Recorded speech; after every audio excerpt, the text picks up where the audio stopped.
Chapter 363. After Yu Qianqiu went into the water for a few meters, he knew that he was in trouble, and immediately fled in panic. Although the power of the green fire was great, the time it appeared was too short. Only the top few meters of the frozen river had melted, and the bottom was still solid ice. It could only be blamed that the environment of this era was too good. There was no pollution, and the water was as clean as anything. It could be seen clearly at the depth of a few meters. In addition, with the ice at the bottom of the water as a foil, every move of Yu Qianqiu underwater was seen by Luo Qingtian, who was above. This made Luo Qingtian feel strange. Why was he able to see that brat without using his divine sense? Luo Qingtian was slightly stunned, but he immediately understood. He chuckled and chased after Yu Qianqiu in his ragged clothes. He quickly blocked Yu Qianqiu's path and held his sword high with both hands.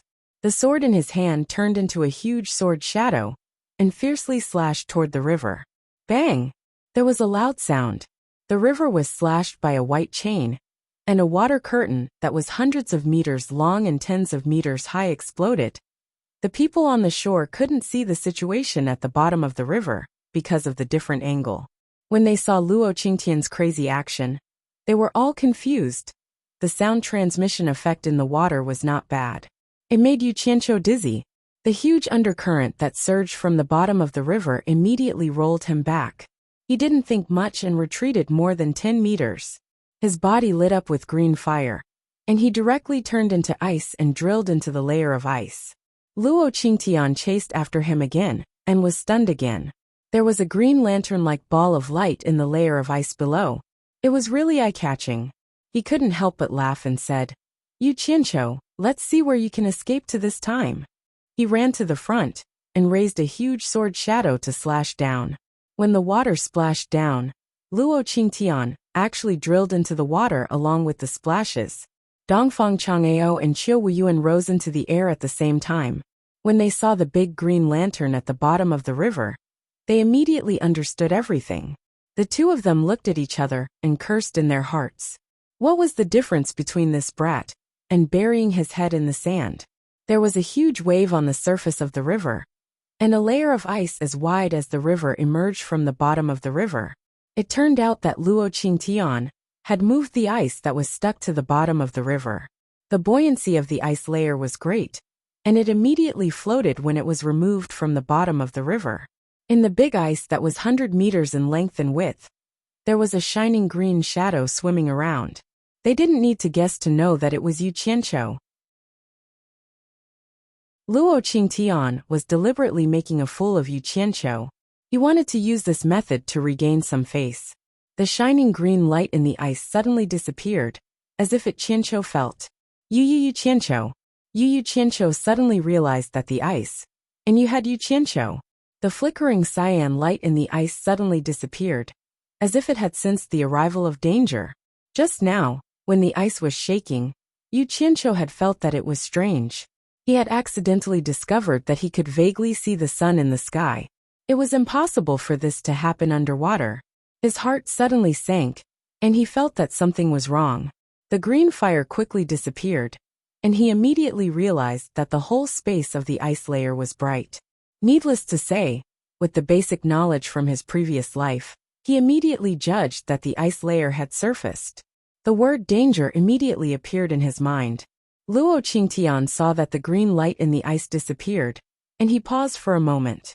He immediately waved the huge sword shadow without hesitation, and slashed at the place where the light was. Suddenly, a green flame broke through the ice layer and burned fiercely. The huge sword shadow was a shadow formed by sword qi, so it was not afraid of the green fire. It immediately broke through the green fire, and with a loud bang, it directly cut the big ice layer with a radius of 100 meters into two. The people who were concerned about Yu Qianqiu immediately turned pale. They didn't know what happened to him. Zi bit her lips tightly. She firmly believed that Elder Bai's disciple would definitely not get into trouble so easily. Luo Qingtian retracted his sword qi, held the sword, and stood steadily on the shaking ice layer. His pair of sharp eyes looked around. Before confirming that Yu Qianqiu was dead, he didn't dare to release his divine sense to scan again. He didn't know what strange method Yu Qianqiu used to damage his divine sense. That feeling was simply unforgettable. Otherwise, he wouldn't have been frozen by Yu Qianqiu. At this moment, in the shaking ice layer, a figure dragged two black shadows and shot out from not far in front of Luo Qingtian. At some point, Yu Qianqiu had pulled out two strange-looking sabers. The sabers were 2 meters long and half a meter wide. They were black and shiny, and they didn't look like anything out of place. Not many people would be able to tell what style they were. Yu Qianqiu didn't care what style it was, as long as it was convenient to use. These two swords were suppressed by him using black fire. They imitated the style of the machetes used in his previous life, but they were enlarged a lot. However, the grip area wasn't enlarged, so it looked a little out of place. This sword was taken from the Netherworld Fire Sea. I don't believe it's useless, Yu Qianqiu roared in his heart. He jumped down from the sky and slashed at Luo Qingtian with the machetes in his hands. Such a big sword made Luo Qingtian slightly stunned. He flipped his hand, and a silver-white sword qi shot out, attacking the two big swords that were slashing at him. Swoosh swoosh. The two big black swords cut through the sword qi, as if they were cutting a piece of paper. Luo Qingtian and Yu Qianqiu were stunned. The former was shocked, and the latter didn't know that the black fire swords could cut through the sword qi. According to common sense, if it could block the sword qi of a master without being damaged, it was already a good treasure. They had never seen such a situation before. In fact, Yu Qianqiu didn't know how powerful the black fire was. Just think about it. After the burning black smoke formed a wind blade, it could break through the protective aura and easily cut through the dark steel, let alone the big swords formed by the black fire itself. Good swords! Dongfeng Chang, Ao and Qiu Wuyuan exclaimed immediately. The people watching the battle were amazed. They didn't expect that there was such a magic weapon in this world that could cut through the sword qi of a master as easily as cutting a piece of paper. Greed appeared in many people's eyes. The 4 patriarchs of the 4 major families exchanged glances. The 4 of them were favored by Bai Changchun, and each of them was rewarded with a low-grade spiritual treasure. Naturally, they thought that the strange swords in Yu Qianqiu's hands were good treasures given by Bai Changchun. After Luo Qingtian recovered from the shock, he immediately waved his sword to block the swords. Ding! The 2 big black machetes showed their power again. They directly cut the sword in Luo Qingtian's hands into 3 pieces. It was still effortless. Luo Qingtian was shocked. The swords were already in front of him, and he quickly dodged more than 10 meters away. He looked at the sword hilt in his hand and was speechless. This was the high-grade offensive magic weapon passed down by the Daluo sect's patriarch. How could it be so easily chopped off by someone with a knife? He really couldn't believe it. The sword of the Daluo sect's patriarch was also famous in the cultivation world. Anyone with a little common sense would know what kind of treasure it was. Now it was cut by someone just like that. The onlookers were so shocked that they couldn't speak. Even Dongfeng Chang Ao and Qiu Wuyuan were dumbfounded.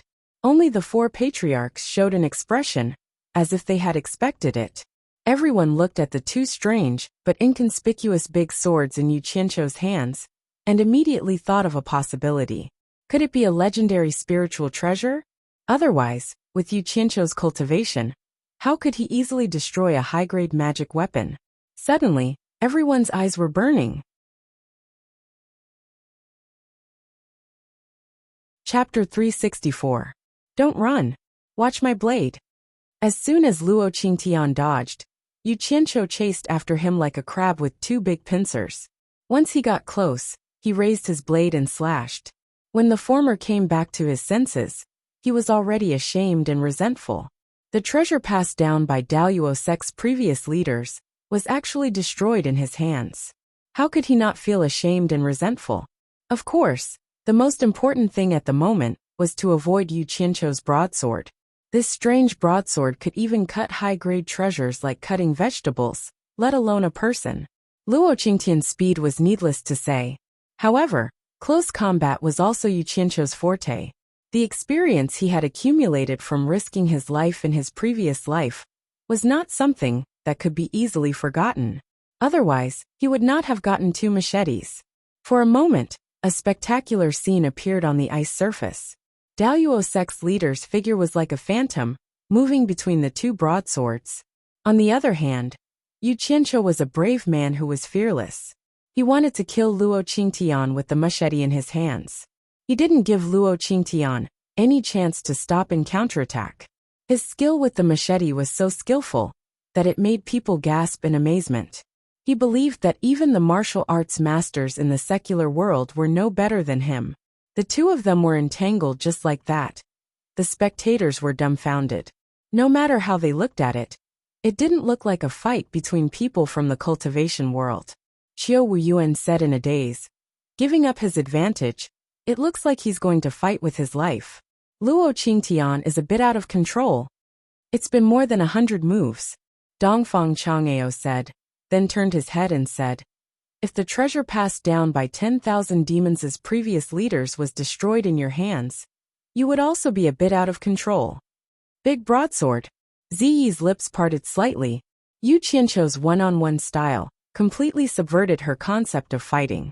This was especially so for that kind of valiant and unafraid of death. That kind of aura of either you die or I live was absolutely shocking. Speaking of which, Luo Qingtian was just impulsive. After a long time, he realized that it was hard for him to get close to Yu Qianqiu with his cultivation. He immediately came to his senses and realized that something was wrong. As the two sabers danced, there seemed to be a heart-palpitating aura and a bone-piercing chill. It was even colder than the ice beneath their feet. It was the kind of bone-chilling feeling. The most frightening thing was that there was an irresistible sense of trance. This was probably the reason why he had lost his composure. This pair of black broadswords was definitely not simple. As soon as he woke up, Luo Qingtian naturally wouldn't bother with him anymore. He found an opportunity and moved dozens of meters away in a flash. Yu Qianqiu became more and more courageous as the battle went on. He was having a great time fighting, so why did his opponent run away? He shouted, "Old thing, don't run." He carried a pair of large sabers and chased after them again. When the spectators heard this, their foreheads were instantly filled with cold sweat. This brat was unforgiving when he had the upper hand, and he was addicted to fighting. Qiu Wuyuan lowered his head and sighed helplessly. Luo Qingtian, you've really embarrassed yourself today." Daluo mountain splitting palm. Luo Qingtian shouted before he could stand still. He raised his hand, and a huge palm shadow appeared. F***CK. Yu Qianqiu screamed and quickly stopped. If he was hit by this palm, his life would be in danger. Therefore, without saying anything, he threw a large saber with force, and the blade pointed directly at Luo Qingtian. When Luo Qingtian saw that his opponent actually abandoned the treasure to protect himself, a flash of joy appeared on his face. The Daluo sect leader's inheritance treasure was destroyed in his hands. If he could get a better treasure back, not only would he not be guilty, but he would also be rewarded. In an instant he had an idea. He instantly retracted the power of the mountain-splitting palm. His body moved to the side to avoid the blade, and he easily grabbed the handle of the saber. "Not good." Dongfang Chang'eo and Qiu Wuyuan screamed at the same time. The latter's eyes were burning as he said, "If such a treasure falls into Luo Qingtian's hands, I'm afraid it won't be able to return." The moment Luo Qingtian grabbed the saber, he immediately felt the majestic and breathtaking power from the saber. It was a kind of power that seemed to come from the netherworld. It was a kind of power that could decide a person's life and death. It was gloomy, terrifying, cold, ruthless. At that moment, all kinds of extreme negative emotions spread from the saber. Luo Qingtian's body trembled, and he couldn't hide the surprise on his face. He held the saber and laughed wildly. "It's really a good saber. I've never seen such a treasure in my life. Haha." The eyes of the spectators were filled with greed again. This saber could be so affirmed by Luo Qingtian, so it was definitely not something that an ordinary treasure could compare with. Moreover, everyone had witnessed the power from before. "Yu Qianqiu, you destroyed my Daluo sect's inherited treasure. Now, your saber can be used as a scapegoat. From today onwards it belongs to my Daluo sect." Luo Qingtian pointed the long saber at Yu Qianqiu and said. On the shore, The group of Daoyuo sect disciples were also filled with joy. Yu Qianqiu silently put away the saber in his hand into his storage pouch, as if the fight was already over. Everyone suddenly realized that the deadline of 100 moves had long since passed.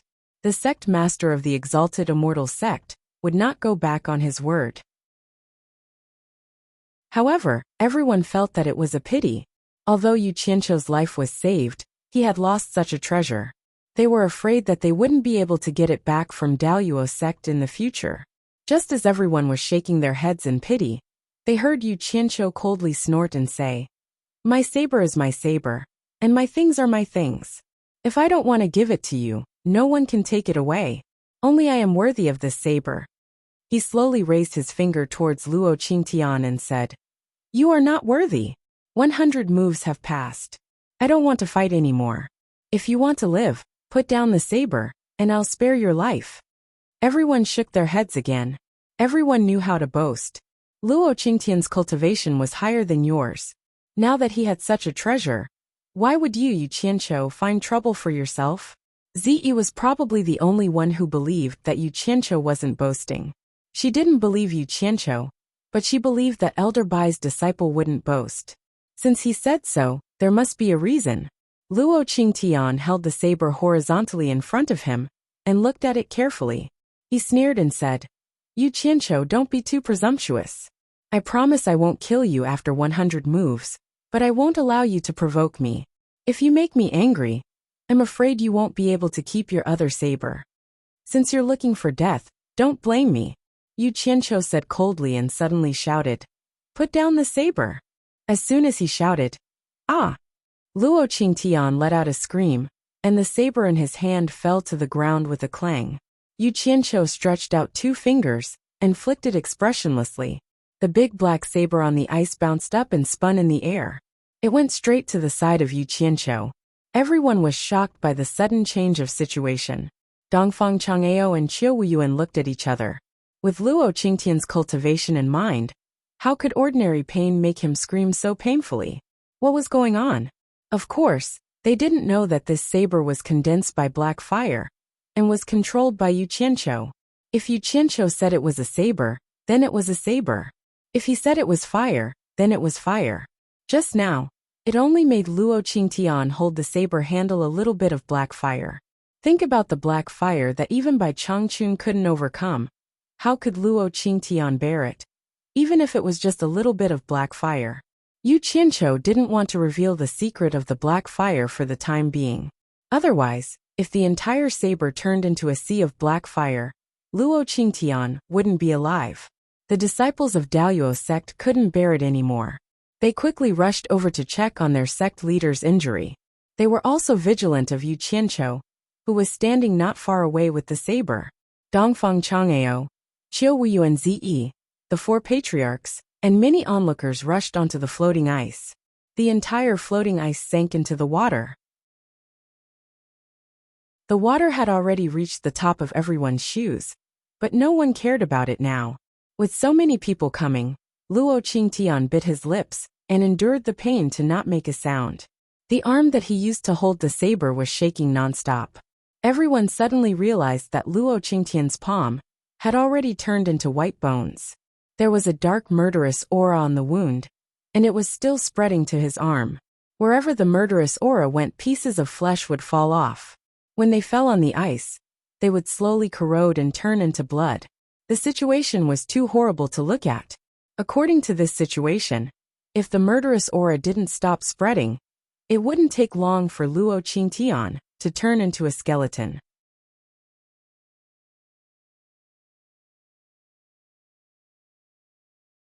Chapter 365. Everyone sucked in a breath of cold air. They all turned to look at the saber that was stabbed into the ground beside Yu Qianqiu. They didn't know what was on the saber, but it was able to injure someone so badly just by holding it. Everyone suspected that there was poison on the saber, and it wasn't an ordinary poison. Otherwise, with Luo Qingtian's cultivation, how could he be injured like this? Daoyuo sect's shop manager, Yi Haiping, suddenly walked to Dongfang Chang'eo's side and bowed with a sorrowful expression. "Elder Dongfang, Fuxian Island is the leader of the righteous sects in the cultivation world. Daoyuo sect is also a part of the righteous sections. I hope Elder Dongfang can find a way to save our sect leader. These words were immediately met with a cold snort from Qiu Wuyuan. This kind of injury was extremely strange. What method could Dongfang Changgao have to treat it? It was just that he had offended Yu Qianqiu, so he couldn't ask for help. Instead, he blamed Fuxian Island and asked Dongfang Changgao to help. The righteous sects were all deceiving people. Dongfang Changgao frowned. How could he not understand what Yi Haiping meant? He looked a little hesitant, but he was actually overjoyed. If he could get the antidote from Yu Qianqiu to cure Luo Qingtian, he could bring Yu Qianqiu back to Fuxian Island. Daoyuo sect would owe him a favor, and the sect would praise him for doing it properly. With this consideration, he turned to Yu Qianqiu and said, Yu Qianqiu, sect leader Luo said that after 100 moves, the grudge between you and Daoyuo sect will be over. You don't have to worry about it anymore. If you have the antidote, why don't you take it out now, and end this as soon as possible? Yu Qianqiu looked at Elder Dongfang, who used to be in the sect, and shook his head. Elder Dongfang, I don't have the antidote, and I don't need it. This isn't poison. It's just the killing intent on the saber. The injured can't be cured. Killing intent? Everyone was shocked and looked at the saber. It had a strange black luster, but they couldn't see anything strange about it. When Yu Qianqiu saw that the group didn't believe him, he flicked his finger on the blade. With a wung-wung sound, the big black blade immediately emitted a faint black mist. Those who were close to it shivered, feeling a chill that seeped into their bones. One by one, they retreated, especially afraid of being touched by the black mist. Nice blade. Qiu Wuyuan couldn't help but exclaim. Dongfang Chang. Ao looked at the saber from top to bottom in disbelief. Although the saber was vicious, it was a good treasure. The greed in everyone's eyes was faintly discernible and difficult to conceal.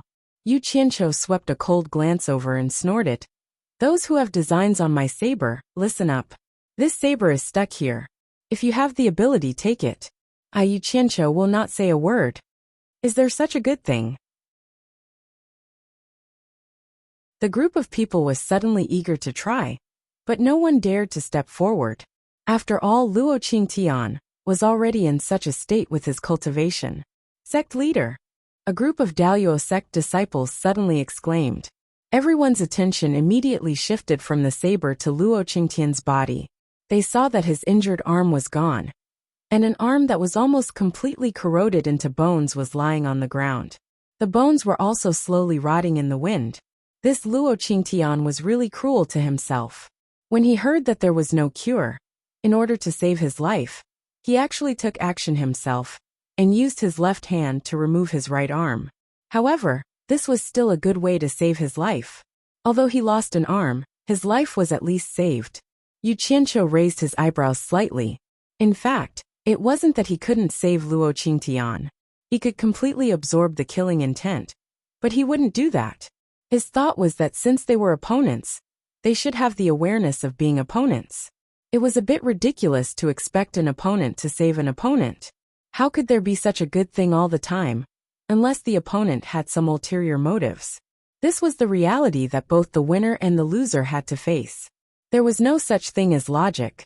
Luo Qingtian was indeed a character, at least in front of everyone. After he stood up with the help of the inner sect disciples, he stared at Yu Qianqiu with a pale face and said, From today onwards, the grievances between me and Daoyuo sect and Yu Qianqiu will be written off. He was indeed qualified to say such words on behalf of Daoyuo sect. After he finished speaking, he was helped away by the disciples. However, everyone could clearly see the resentment in those disciples' eyes as they looked at Yu Qianqiu before they left. Yu Qianqiu snorted coldly. He was even more determined to settle the score with Daoyuo sect. He would not show any mercy. The dignified Daoyuo sect leader ended up like this. The entire Daoyuo sect's face was lost. Everyone sighed incessantly. When they looked at Yu Qianqiu again, they suddenly came to a realization. This guy was definitely a famous figure in the cultivation world. He'd challenged the exalted immortal sect master one-on-one, and won. After one night, his name would probably shake the entire cultivation world. Although he did not win with his own cultivation, Dharma arts and treasures were also part of his strength. There was nothing to doubt about that. By right, the crowd should have dispersed by now, but they were still lingering. Naturally, they were still drooling over the treasured saber. Who asked you Qianqiu to say that? Brother Yu. Qiu Wuyuan rubbed his hands together and said with some embarrassment, You said that the saber will belong to whoever can take it away. Is that true? Senior Qiu, you've known me for so many years. When have you ever seen me lie? Yu Qianqiu smiled and continued, But I advise Senior Qiu not to try.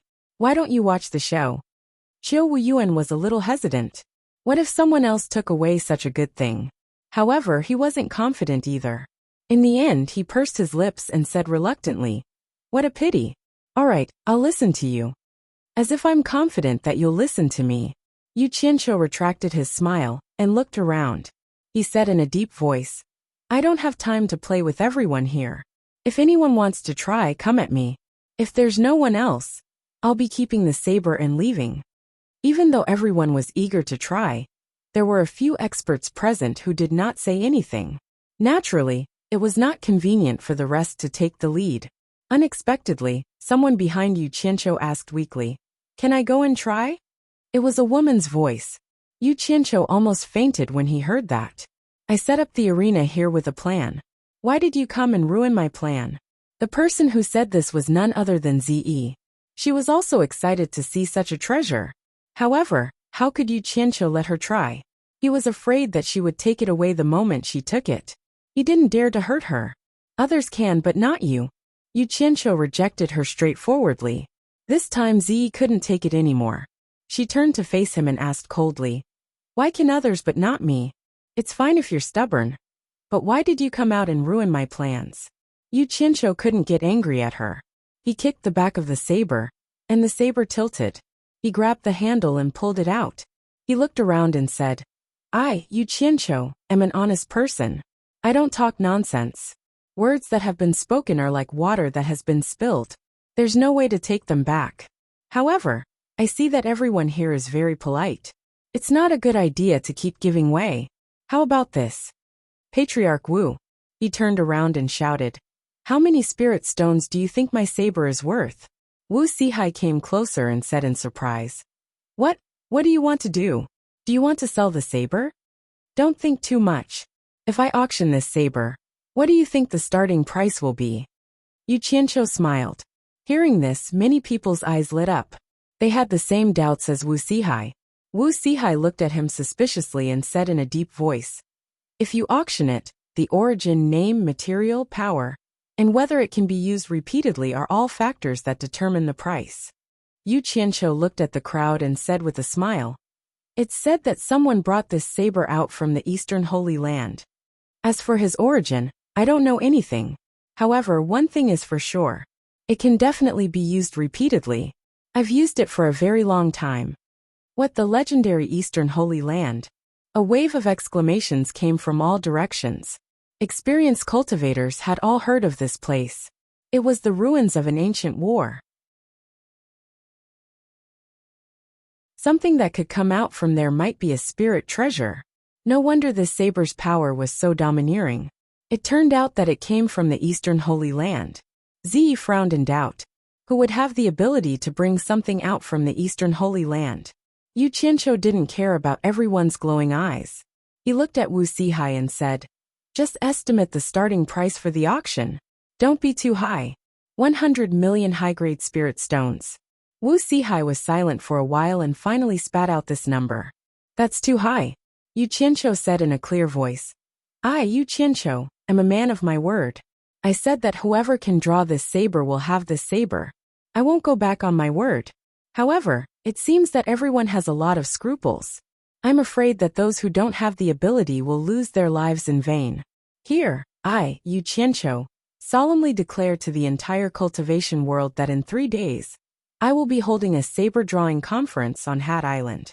In order to prevent people with bad intentions from causing trouble, those who draw the saber must pay 10 million high-grade spirit stones in advance. The time limit is 15 minutes.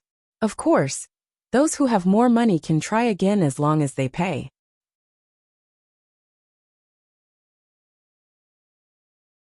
Chapter 366. What if it's really taken away by 10 million high-grade spirit stones? Are you really willing to let someone take away such a treasure? Someone in the crowd shouted. Yu Qianqiu pointed at the knee-deep river and laughed heartily. This floating ice can't bear the burden anymore. Let's talk about it after we get ashore. He kept the saber and rode his flying sword to the shore first. The group of people was too engrossed in the treasure and didn't care about what was happening under their feet. After Yu Qianqiu reminded them, they all went ashore. When almost everyone was there, Yu Qianqiu pointed at the person who spoke earlier and said, I won't hide it from you. I, Yu Qianqiu, will say anything. I've never lied since I was young. It's innate and can't be changed. If someone really took away the saber with 10 million high-grade spirit stones, not only will I not regret it, but I will also congratulate him. Today, I'll leave this statement here. Everyone can be a witness. The time limit is 15 minutes. Isn't the time too short? Someone asked again. However, those who asked this question were basically people who could afford 10 million. Yu Qianqiu explained enthusiastically. It won't do if there's no time limit. If someone takes a few days to draw the saber, what will happen to the people behind them? Many people laughed secretly. It seemed like some people really had this thought. 10 million per person, isn't it a little expensive? Another person asked. It's not expensive at all. Yu Qianqiu waved his hand and said. Just now, Clan Head Wu estimated it at 100 million. Everyone heard it. Wu clan has a foothold in the cultivation world because of their reputation. I believe everyone won't doubt it. If I, Yu Qianqiu, am really greedy, I won't set the price at 10 million. I'll directly set it at 100 million. Originally, I didn't want to charge a single spirit stone for this saber drawing conference. But after thinking about it, I can't accept it. If you don't accept it, then everyone in the cultivation world will flock here. Everyone will want to have a try, and there will definitely be a big mess. But if you set the price too high, wouldn't you? That would be unfair to those who have the ability but not enough money. So I directly reduced the price of 100 million to 10 million. This way, there would be a threshold for more people to participate, and it would also avoid unnecessary trouble. Yu Qianqiu, you said that those who can afford to pay can try again. For most people, this is not fair enough. If some people fail to pull it out, they won't have a second chance. But those who have money can try again. The person who spoke turned around and asked the crowd, Everyone, don't you think it's unfair? Immediately many people joined in and jeered. Yes, it's not fair. Everyone can only try once. The scene became a little chaotic. Without saying a word, Yu Qianqiu took out the machete from his storage pouch. The machete immediately emitted a breathtaking aura. It was as if the entire machete was possessed by a demon from the netherworld. Under the sun, there was not even the slightest bit of reflection. Those who were near the machete shuddered and retreated. The scene quietened down, and everyone's eyes focused on the machete. Although the machete did not look like much, its power was unquestionable. It was definitely a good treasure. Yu Qianqiu did not say anything. He held the machete horizontally and let everyone admire it. Peeping at other people's treasures was also a taboo in the cultivation world. But now, the owner of the treasure was so generous, so everyone naturally would not miss the opportunity to carefully examine it. However, some people were restless. They could not get enough of looking at it with their eyes. They actually released their divine senses to check, hoping to peep at the mysteries within. This time it was lively. Immediately, more than a dozen screams came from the crowd. The dozen people held their heads with their hands and lay on the ground wailing. The others immediately became vigilant, not knowing what was happening. Yu Qianqiu threw the machete in the air. The machete fell and went straight into the ground beside him. He held the handle with one hand and sneered. I forgot to remind everyone that this machete is extremely powerful. I don't think any Dharma treasure below the level of a numinous treasure can withstand its sharpness. However, it also has another effect. It can hurt people's divine senses. Sect leader Luo had suffered from it before. I believe these dozen people have used their divine senses to check this treasure just now, right? So that was the case. Everyone relaxed their vigilance. No one cared about the dozen people who were still groaning in pain. Their eyes focused on the machete again, and their greed could not be concealed. They did not expect this machete to be so magical. It could actually hurt people's divine senses. It was really an amazing treasure. No wonder Luo Qingtian suddenly let out a scream for no reason. It turned out that his divine senses had been hurt by this treasure.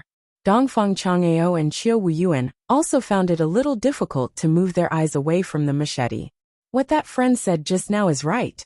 The previous method seems to be a little unfair. How about this? The price and time limit for drawing the machete remain the same. Each person can only do it once.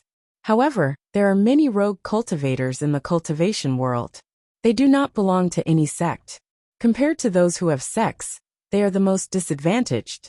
In order to reflect absolute fairness, each sect or family can only send one person to draw the machete. It's still the same saying. The machete belongs to whoever can draw it. What do you think? Yu Qianqiu asked. This was good for most people, but for those big sects it was a loss. Which sect didn't want to get their hands on such a treasure? However, everyone saw the power of this machete. Even Luo Qingtian could not resist it. Which sect could guarantee that they could draw it? The big sects had a lot of money and experts. They definitely wanted to try a few more times. Yu Qianqiu's words were considered fair, but no one dared to agree. Most people looked at Dongfang Chang'ao and Qiu Wuyuan, and these two people also glanced at the crowd with burning eyes. Because of fairness, the atmosphere was a little gloomy. After waiting for a while, no one said anything. Yu Qianqiu walked to Dongfang Chang'ao and Qiu Wuyuan and bowed. He smiled bitterly and said, "Seniors, please take the lead and say something. Elder Qiu, you know how I am. I always mean what I say." At the beginning, everyone felt that the rules were unfair. I had no choice but to change the rules. But now no one said anything. I am really in a dilemma. Seniors, please say something for me. Hee. Qiu Wuyuan sneered and glanced at the crowd. Brother Yu, I have known you for many years. You are indeed a man of your words. The treasure is yours. You have also set the rules. No one has the right to change the rules. Do what you should, and don't allow others to criticize you.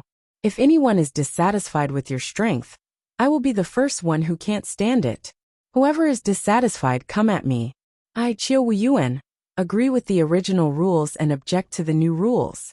Dongfang Chang'ao nodded slightly and said, the rules of fairness should be reflected on everyone, not just the sections. There are big and small sects, and there are also different numbers of disciples. We can't let the other disciples lose the chance to fight for the treasure because of the suppression of the elders in the sect. I think the original rules are fairer. His words sounded nice. If a disciple of a sect obtained the treasure, who could keep it for themselves? They would still have to hand it over to the sect. Moreover, how many disciples could take out 10 million yuan? Among the righteous and demonic sects, one was rude and unyielding, while the other was tactful and more skillful. But their goal was the same, which was to agree with the original rules. Since the two leaders of the righteous and demonic sects had spoken, the others didn't dare to have any objections. In the end, they still followed the original rules. Since no one has any objections, please spread the rules of this saber-drawing meat to the entire cultivation world. I, Yu Qianqiu, also hope that this treasure can be obtained by someone capable.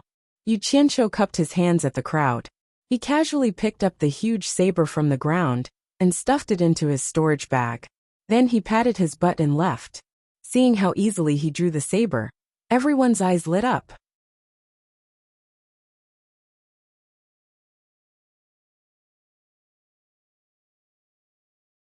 Chapter 367. The bridge from Hat Island to the Wu clan had been burned. Although the floating ice on the river was enough to carry Yu Qianqiu and the others, they had to fly over. The crowd dispersed one after another, anxious to report back to the sect what had happened here. Dongfang Chang'ao and Qiu Wuyuan watched Yu Qianqiu leave. After a while, the two of them glanced at each other at the same time and snorted disdainfully. The two of them, who had a tacit understanding just a moment ago, split up. In quiet guest house, Yu Qianqiu walked around and unexpectedly didn't see Wu Lixue. However, he didn't have the mood to think too much about it. He wanted to use this opportunity to teach that stubborn girl a lesson. When he returned to the living room, Ziyi was standing there with an embarrassed face.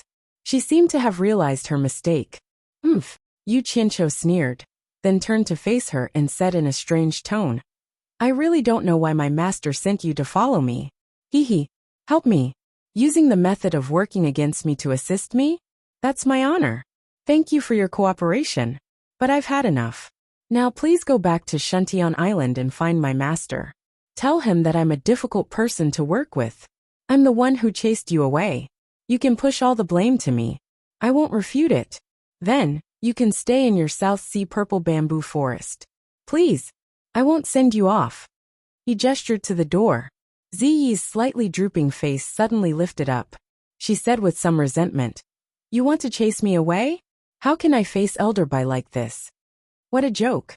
You also know that you don't have the face to face my master?" Yu Qianqiu asked with a sullen face. "Do you know why I took out my treasure to hold that sword-drawing assembly?" "I didn't know at first, but now I know." Ziyi's face drooped again and she said, "For the spirit stones." "Then do you know why I need the spirit stones?" Yu Qianqiu asked bitterly. This time, Ziyi's head drooped even lower. Her voice was almost inaudible as she said, "To complete Elderbai's great trust." "So you knew. I thought you didn't know." Yu Qianqiu immediately rebuked him harshly. "Then why did you ruin my plan at that critical moment? You keep saying that you want to complete the task that my master entrusted to you. Is this how you complete it? Do you think I would dare to keep you by my side? I think there's no need for you to do anything more. And we can return to Obedient Island to complete our mission." Only Yu Qianqiu could say such harsh words to such a pure and beautiful woman. However, this guy had made up his mind to educate Ziyi. He had to do it while this girl was still pure. Otherwise, if she became as cunning as the Enchantress of 100 Charms, he wouldn't be able to fool her even if he wanted to. So, he had to take the opportunity to educate her. From now on, he had to make her firmly believe that everything Yu Qianqiu said and did was right. "I was wrong, don't chase me back." Ziyi lowered her head as she said this. She actually started to sob. Yu Qianqiu was startled. He didn't think that he could make a late-stage transcending tribulation cultivator cry. His heart softened a little, but he immediately hardened his heart and said fiercely, "I was wrong? What a simple sentence. Does it mean that when someone does something wrong, they just have to say they were wrong, and everything will be fine? Then what's the point of fighting and killing in the cultivation world?" Ziyi immediately shook her head and said, "Don't chase me back. Give me another chance. I won't go against you in the future. I'll do whatever you say." You say it nicely, but when your temper flares up one day, I'm afraid you'll forget what you said today. Yu Qianqiu expressed his disbelief. "I promise." Ziyi raised her hand and wiped the tears from her eyes. She said seriously, "If you don't believe me, I can swear." "From the looks of it, you really do know your mistake. Then I'll believe you this once. You don't have to swear it. I believe you won't make me sad again, because you're not that kind of stupid woman." Yu Qianqiu waved his hand and thought, "If your father knows that I made you swear like this, he definitely won't forgive me." After he finished thinking, he took out a spirit pill from his bag of holding and opened his palm in front of Ziyi. Ziyi, who had a cautious expression on her face, suddenly had stars appear in her eyes. Yu Qianqiu had a 7-colored spirit pill in his hand. Rich spirit energy surrounded the pill, and it was obvious that it was not an ordinary spirit pill. Actually, whether or not the pill was good wasn't what attracted her, but the beautiful 7-colored light. It was natural for women to love beauty. "Here, eat it now." Yu Qianqiu smiled and handed it to Ziyi. Ziyi took it suspiciously and asked, "What kind of spirit pill is this? Do I eat it now?" As soon as she finished speaking, she saw Yu Qianqiu's expression sink. Ziyi immediately remembered what she had just promised him, and swallowed it without hesitation. She stood to the side without saying anything, silently feeling the changes in her body. Yu Qianqiu walked to the chair opposite her and sat down. He smiled and asked, "Have you heard of the Rui pill?" I've heard from my master that it is a rare treasure of the human world. Consuming one can make one youthful. And it can also. Ziyi paused and pointed at herself in disbelief. She stammered, what I just consumed, could it be Rui pill? That's right, it's the rare Rui pill you mentioned. Yu Qianqiu smiled. This was what it meant to give a carrot after a stick. He was going to teach her a lesson, and not be afraid that she wouldn't listen to him in the future. Ziyi was so flustered that she didn't know what to say. The Rui pill could make people stay young. It was something that all women dreamed of. She took a long time to calm down and said, Yu Qianqiu, thank you. Unexpectedly, Yu Qianqiu stood up and said disappointedly, Hey, originally, this pill could be sold for at least 100 million upper spiritual stones.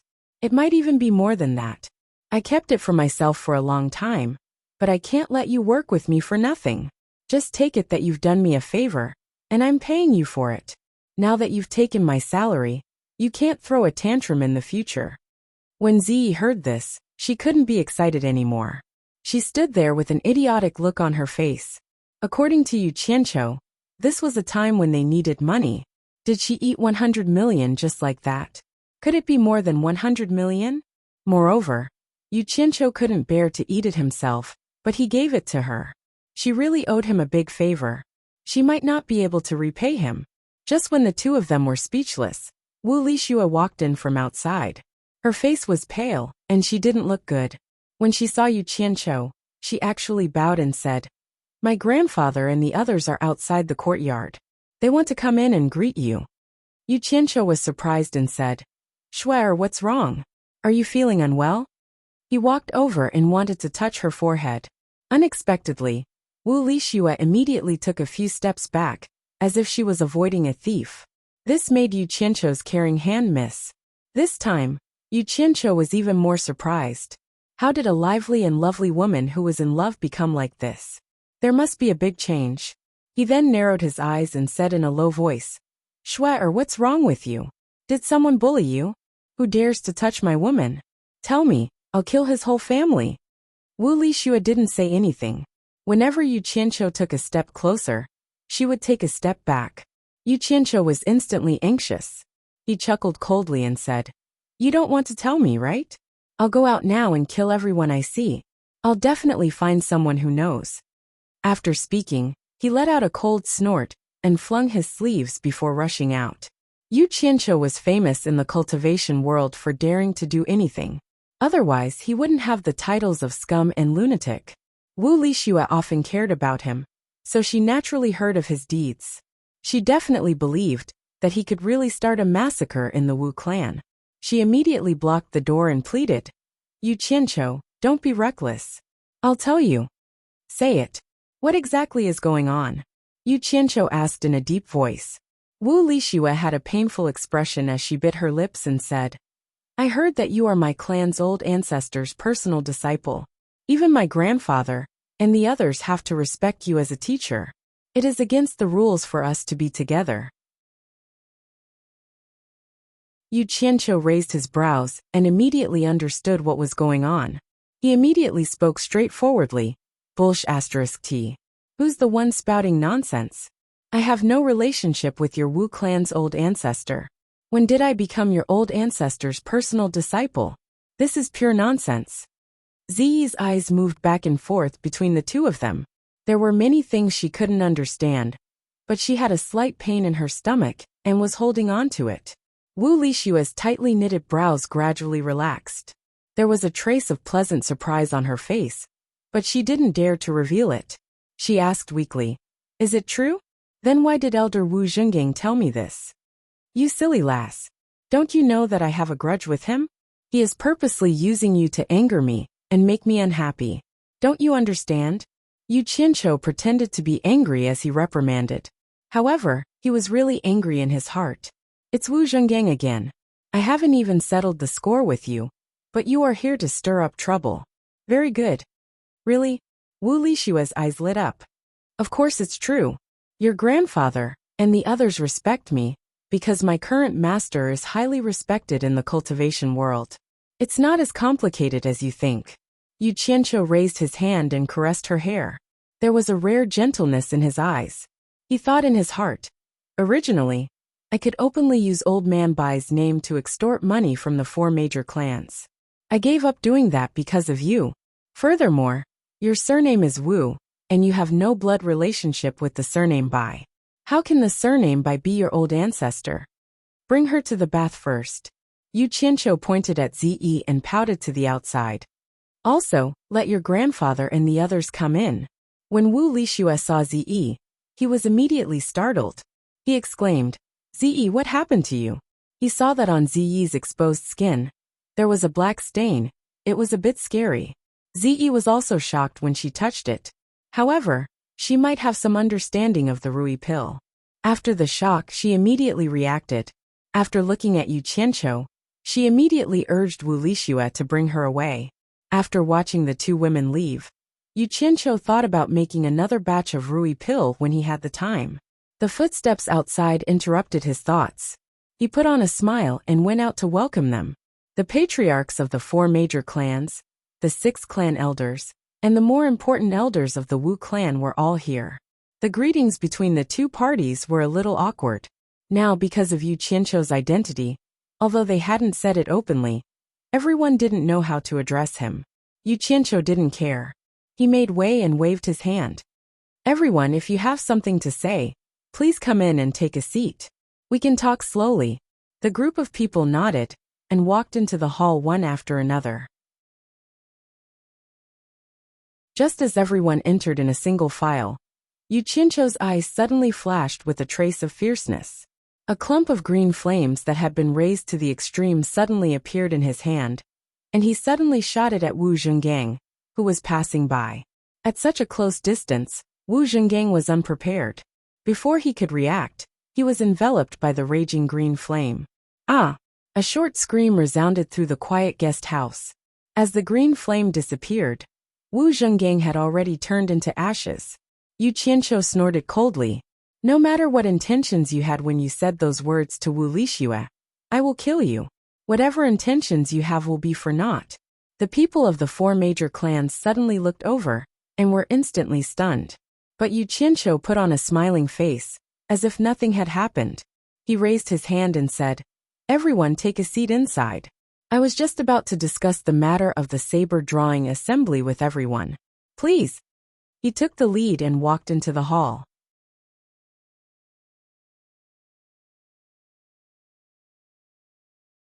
Chapter 368. He could act as though nothing had happened. But it was impossible for the Wu clan to act as though nothing had happened.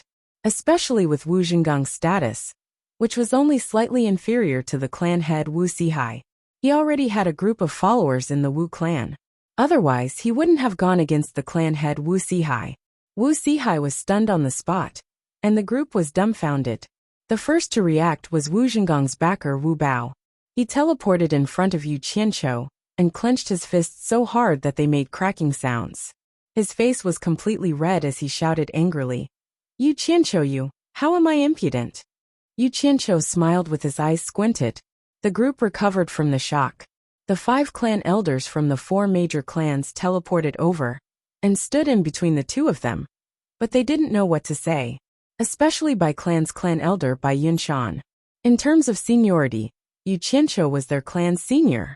To the other 3 clans, it wasn't an overboard thing to disobey the teachings of their ancestors from 2,000 years ago. Therefore, now that Yu Qianqiu had killed a Wu clan elder, Bai Yunshan was the most embarrassed. He couldn't help, but he couldn't not either. After all, Yu Qianqiu was backed by his clan's proud ancestor. But it wasn't right for Yu Qianqiu to kill someone without a reason. Bai Yunshan guarded against Wu Bao and asked Yu Qianqiu, why did you kill Wu Zhengang? If you don't give a reasonable reason, I'm afraid the Wu clan won't tolerate you. The 4 clan heads looked at each other and didn't say a word. It was better to let the 6 clan elders handle such a troublesome matter. Reason? There were plenty of reasons. Yu Qianqiu sneered. You are Bai Yunshan from the 4 major clans, right? Bai Yunshan frowned and nodded. Yes. Good. I didn't tell you my identity before, but I believe you have guessed it. I will tell you now. Yu Qianqiu cupped his fists and bowed towards the Fey Ghost region and said, My master is the world's #1 expert, the Fey Ghost Region's punishment enforcer, a late-stage soul formation cultivator by Changchun. Yu Qianqiu was ordered by my master to handle some matters. Now that I have met my master's descendant, the Bai clan's descendant, should greet him respectfully. Although everyone already knew Yu Qianqiu's identity, the shock they felt when they heard it from his mouth was indescribable. Bai Yinshan and Bai Shouji were so moved that their lips were trembling. Without saying a word, they obediently walked to Yu Qianqiu and knelt down. Bai Yinshan sincerely bowed and said, "The descendants of the Bai clan are indebted to our ancestors, allowing us to survive for more than 2,000 years. We dare not forget our ancestors." Descendant Bai Yinshan and son Bai Shouji kowtowed to Mr. The two of them immediately kowtowed as soon as they finished speaking. They were still extremely excited. The reason why the two of them were so excited was that Yu Qianqiu's words had stimulated the proudest part of their hearts. Who in the cultivation world dared to claim to be the world's #1 expert? The ancestor of the Bai clan dared to do so.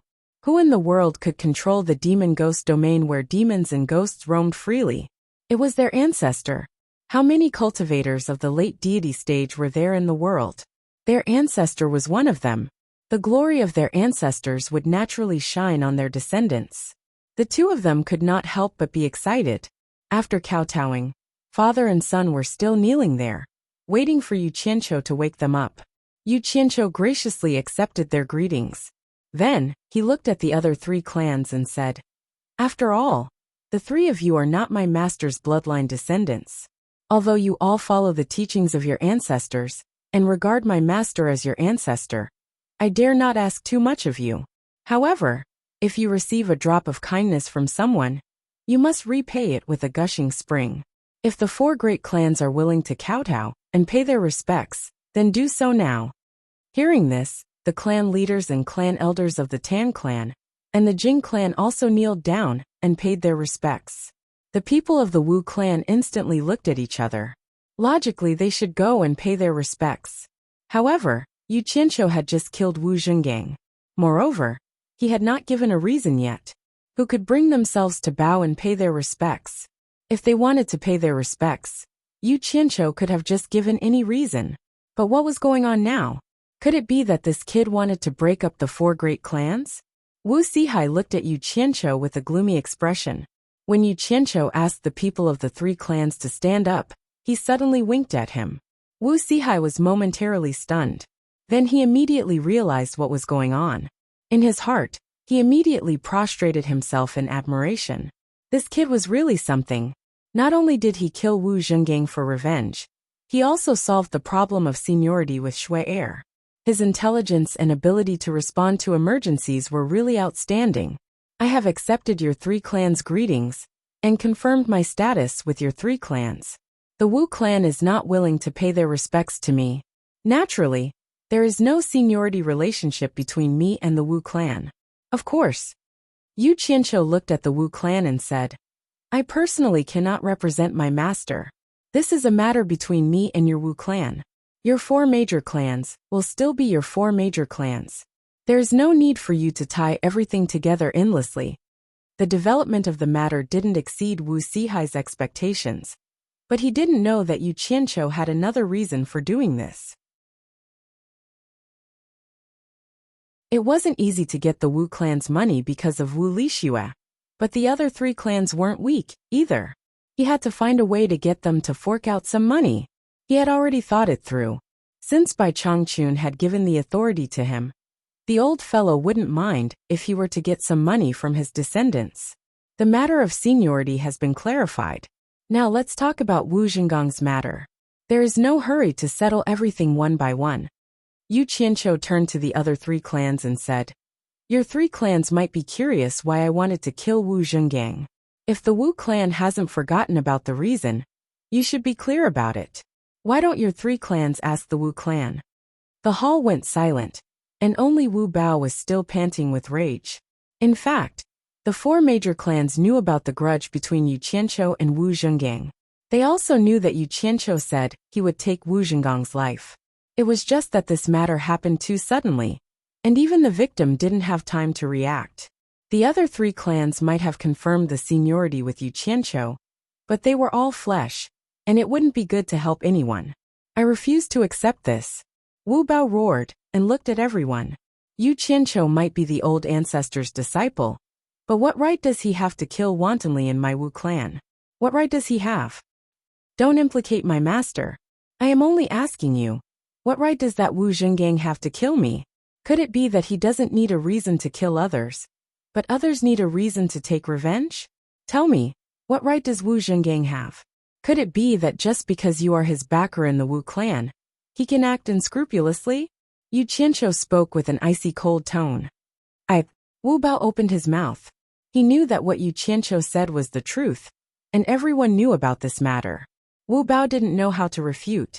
Most importantly, he couldn't reason with Yu Qianqiu, and he couldn't use force either. Be it reasoning or forcing logic, Yu Qianqiu had never been afraid of anyone. Yu Qianqiu stared at Wu Bao and spoke in a deep voice. I don't wish to have any impulsive conflict with the Wu clan. Since you don't accept me, I can make an exception and bring you to the Demon Ghost region to meet my master. I will let my master decide the right and wrong. I wonder if my master's words can convince you? Hearing that they were going to meet by Changchun, everyone's eyes were fixated on Wu Bao. It was unknown if they were envious or worried, but Wu Bao was instantly speechless. This matter will be put aside for now. After I settle the matter that my master instructed, my master and your ancestor will decide the right and wrong of this matter. What do you think? Yu Qianqiu looked at everyone and asked. I agree. Wu Zhen took the lead to agree, and Wu Rui nodded as well. Wu Sihai naturally didn't have anything to say, let alone the other Wu clan's elders. Finally, the 4 major clans decided to put this matter on hold and wait for Bai Changchun to handle it. Yu Qianqiu nodded and said, all right, since everyone has agreed, we will put aside the grudges for now. The saber drawing meet still needs to borrow your Wu clan's venue, and we will need your Wu clan's help for this matter. Let us discuss this matter first.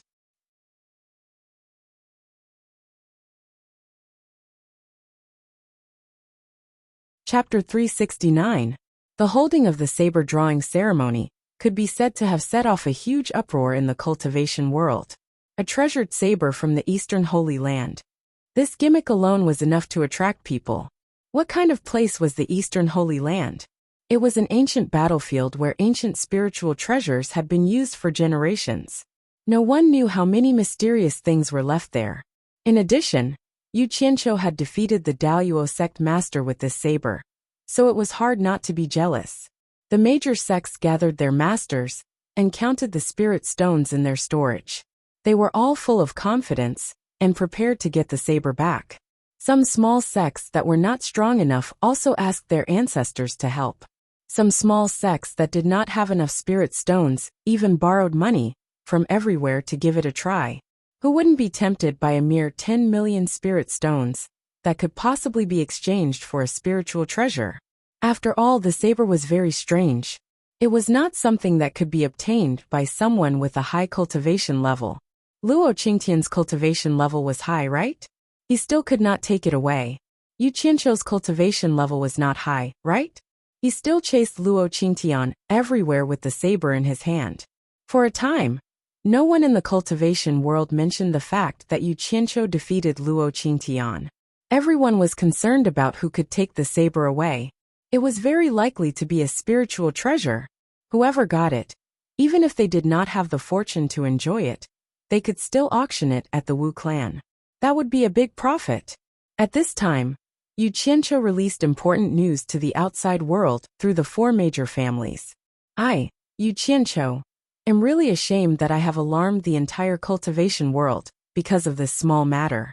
Good things come in pairs. I am willing to take out the other treasured saber for the saber drawing contest. Both sabers will be drawn at the same time, so that those who have the ability to get this saber will not return empty-handed. The cultivation world was shocked again.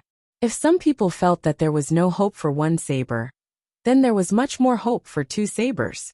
Therefore, all the sects were actively preparing spirit stones. Big sects like the Fuxian Island and the 10,000 Demons had many talents and strong financial resources. They were even more prepared to get the two sabers in one go. The East Sea was far away, and the blue waves surged to the heavens.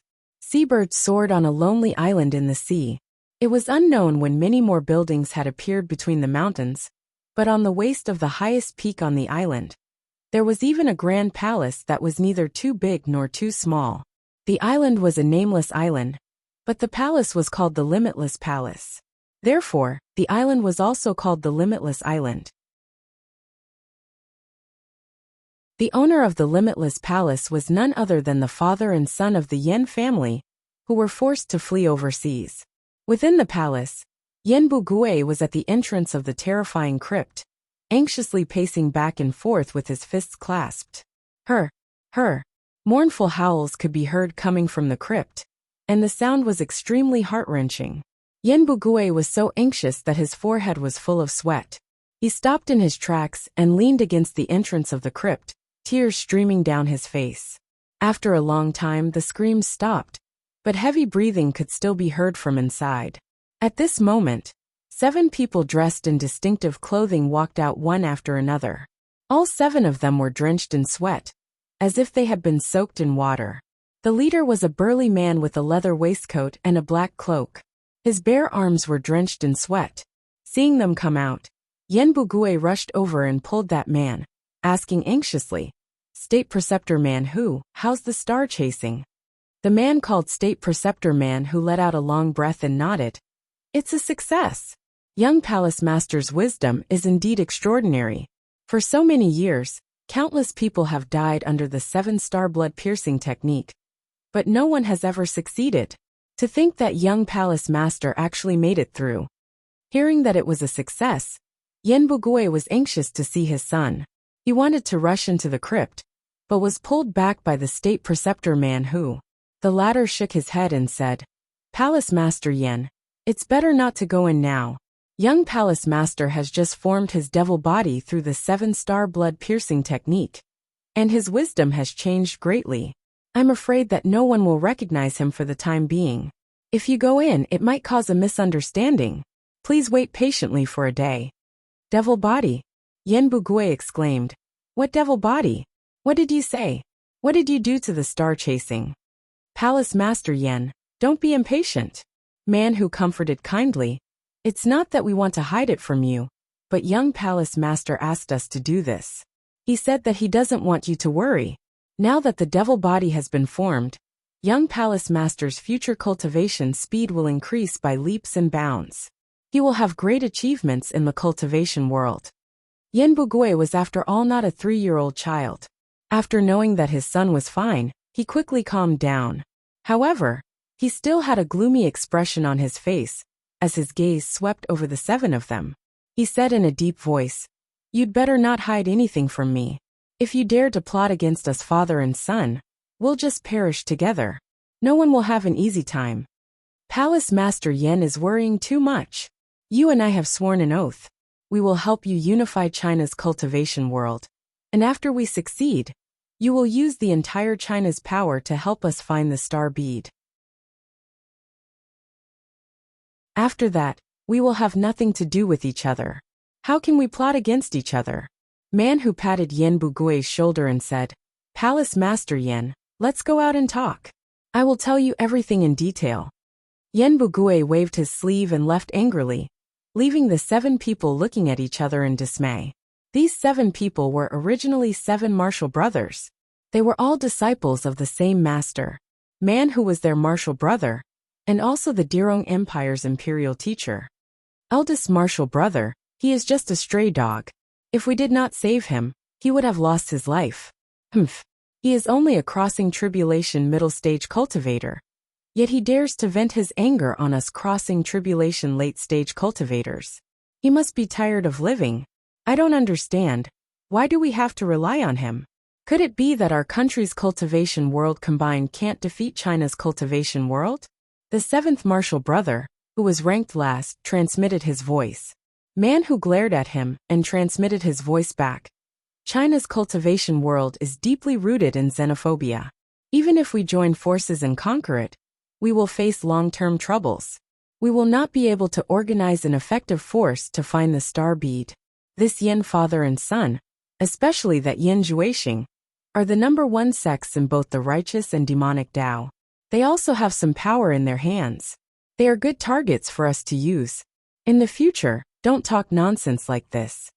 Man who finished speaking and turned to leave. The six looked at each other and silently followed. In the main hall, Yen Bugui had already dismissed everyone and stood with his hands behind his back. Man who came out from behind and immediately laughed. Palace Lord Yin is still angry? Yen Bugui turned around and said in a deep voice, Man who, what is going on? Man who slightly smiled and directly asked, Palace Lord Yen, have you heard of the demonic Tao? Yen Bugui coldly snorted. This old man comes from the number one sect of the demonic Tao, 10,000 demons. How can I not know the principles of the demonic Tao? No, Palace Lord Yin misunderstood. I am talking about the ancient demonic Tao, which is even more ancient than the ancient era. It is not the current demonic Tao of the cultivation world.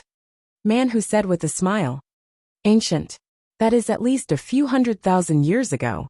How can this old man know about such a distant matter? Yen Bugui changed the topic and said unhappily, Man who, don't try to change the topic. I'm asking about my son Yin Juexing. What happened? Man who didn't get angry, he laughed and said, Palace Master Yin is usually a very calm person. How come today? Okay. Long story short, if you want to explain the matter of young Palace Master clearly, you have to start from the ancient demonic path.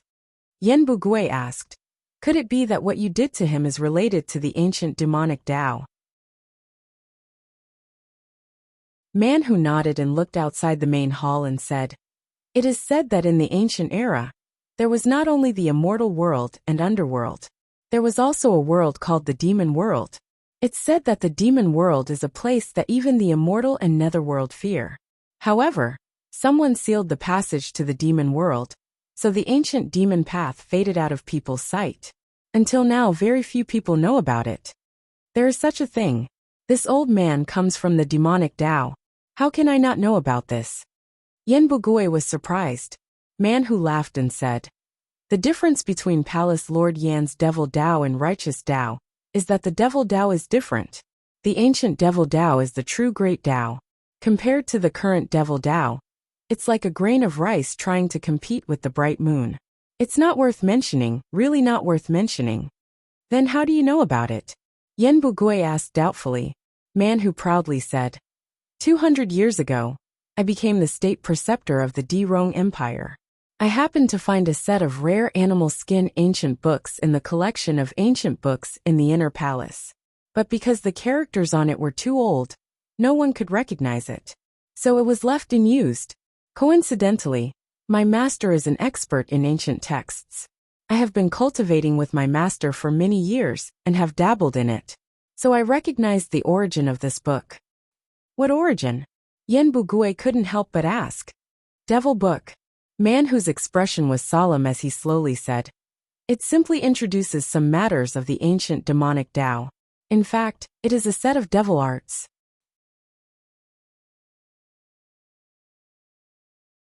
Chapter 370. Great Devil Arts. Yen Bugui savored these words and suddenly felt uneasy. The sudden palpitation in his heart was hard to describe. It was as if one was trapped in a swamp, oppressed to the point of being unable to breathe. Both of them seemed to have the same feeling. After looking at each other for a long time, Man who continued, According to the records of the demonic book, once a devil art is completed, even in the immortal and netherworld, there would be few opponents, not to mention the cultivation world experts. Is it really so powerful? Yen Bugui cried out in shock. I won't hide it from Palace Lord Yen. This is only one side of the story in the demonic book. No one knows the truth. Man who said with a serious expression, But the cultivation method recorded in the book is beyond our knowledge. Even a spirit-severing expert like my master found it unimaginable. After my master personally translated the demonic book, he ordered me and my fellow apprentices to find people with extraordinary physiques to experiment on. But what was regrettable was that after experimenting with over 1,000 people, Not a single one was able to successfully build their body. What? Yen Bugui's expression twitched as he said sternly. Man Hu, how dare you use my son for such a vicious experiment? Palace Lord Yen, please calm down. Man Hu consoled. It was not me who used the young palace lord as an experiment, but the young palace lord himself requested it. One day, the young palace lord asked me what was the strongest cultivation method in the world. I said that I didn't know which magic art was the strongest, but I knew that there was a very strong magic art. It was the strongest magic art that I knew of. The young palace lord immediately asked me, so I told him about the demonic book. In fact, I only said it casually, but who knew that the young palace lord would take it seriously and pester me every day? I was forced to lend him the demonic book, and the result was beyond my expectations. After the young palace lord read it, he resolutely decided to serve the devil and cultivate the demonic book. This was too dangerous, so I asked him to discuss it with you first. But not only did the young palace lord not allow us to tell you, he even asked us to help him conceal it. Unfilial son, unfilial son. After Yen Bugui roared, he stared at Man Hu with bloodshot eyes. Didn't you tell him that there was no successful cultivation method before?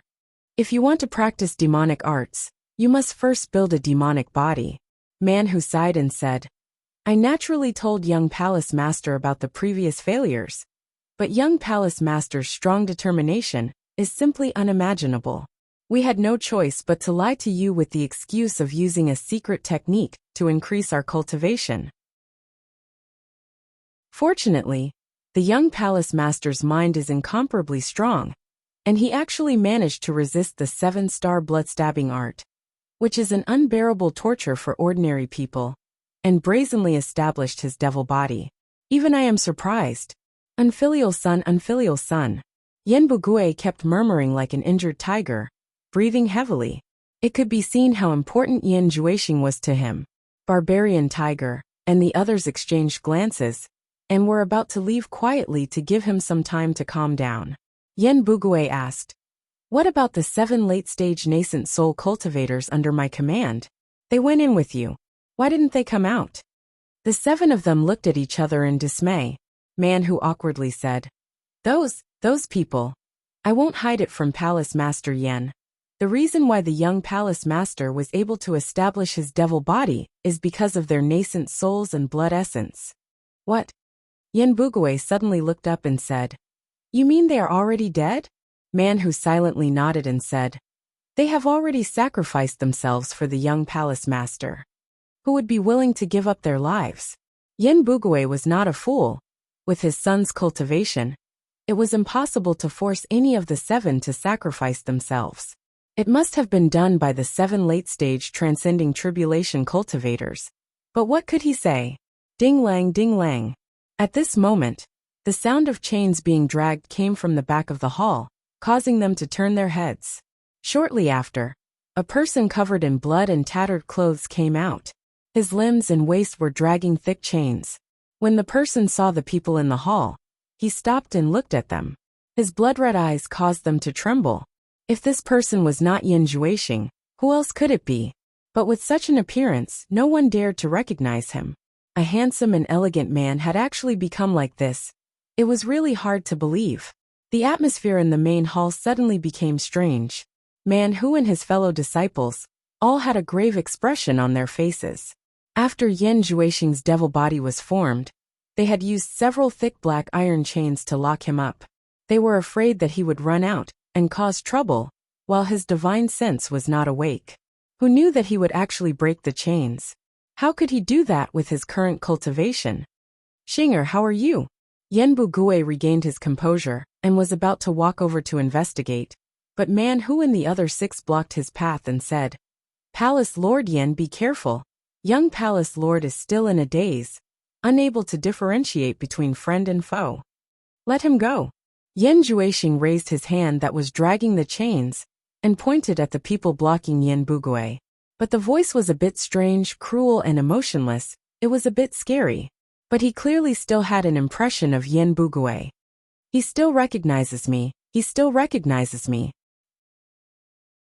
Yen Bugui was a little excited as he separated the few people and ran towards them. Man Hu and the others looked at each other. But just as Yen Bugui approached, Yen Juexing suddenly fell to the ground. Yen Bugui screamed and helped his son up from the ground. The sword-drawing event came as scheduled. Hat Island had never been so lively before. More than half of the experts in the Chinese cultivation world had gathered. Even if they were not experts, there were still many who came to watch the show. Most of them came with huge amounts of money. The prices of various industries on Hat Island soared, and all the shops could be said to have made a lot of money. Wu clan spent a few days on Hat Island to flatten a small hill to be used as the venue for the sword-drawing event. The other 3 clans also urgently recruited many people to help. A brand new square was brazenly presented, and around the square were built sheds for resting. Of course, because there were too many people, it was impossible for everyone to have a place. Those who could have a place to rest in the sheds were those who were ranked at the top of their sex, or some famous experts in the cultivation world. The 4 great clans were so willing to help Yu Qianqiu, and it immediately made the cultivation world have a new understanding of the relationship between Yu Qianqiu and the 4 great clans. Festive. At this time, this newly built square could only be described as festive.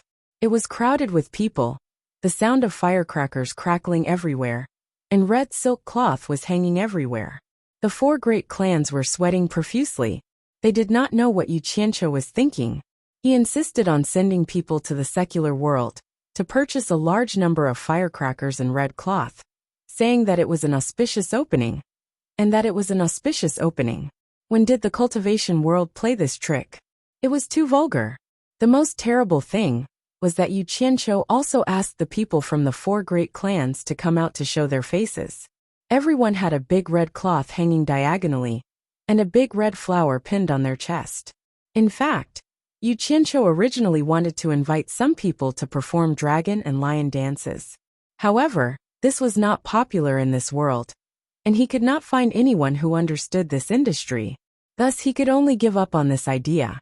For a moment, the people from the 4 great clans could be said to be exceptionally conspicuous, attracting everyone's attention. This made the group of old fellows so embarrassed that they really wanted to hide in the sheds and not come out. However, there were many people with high statuses in the cultivation world, so they had to come out to greet them. They could only force a smile and come out to welcome the guests. Although this was unconventional, it had to be said that the atmosphere was really different. It was really festive, and there was less of the oppressive atmosphere of competition. On the other hand, Yu Qianqiu was wearing a red ribbon with a big red flower pinned on his chest. He wandered around the square, warmly cupping his hands in front of his face, and beaming with joy when he saw people. Whether they knew each other or not, he could not stop smiling.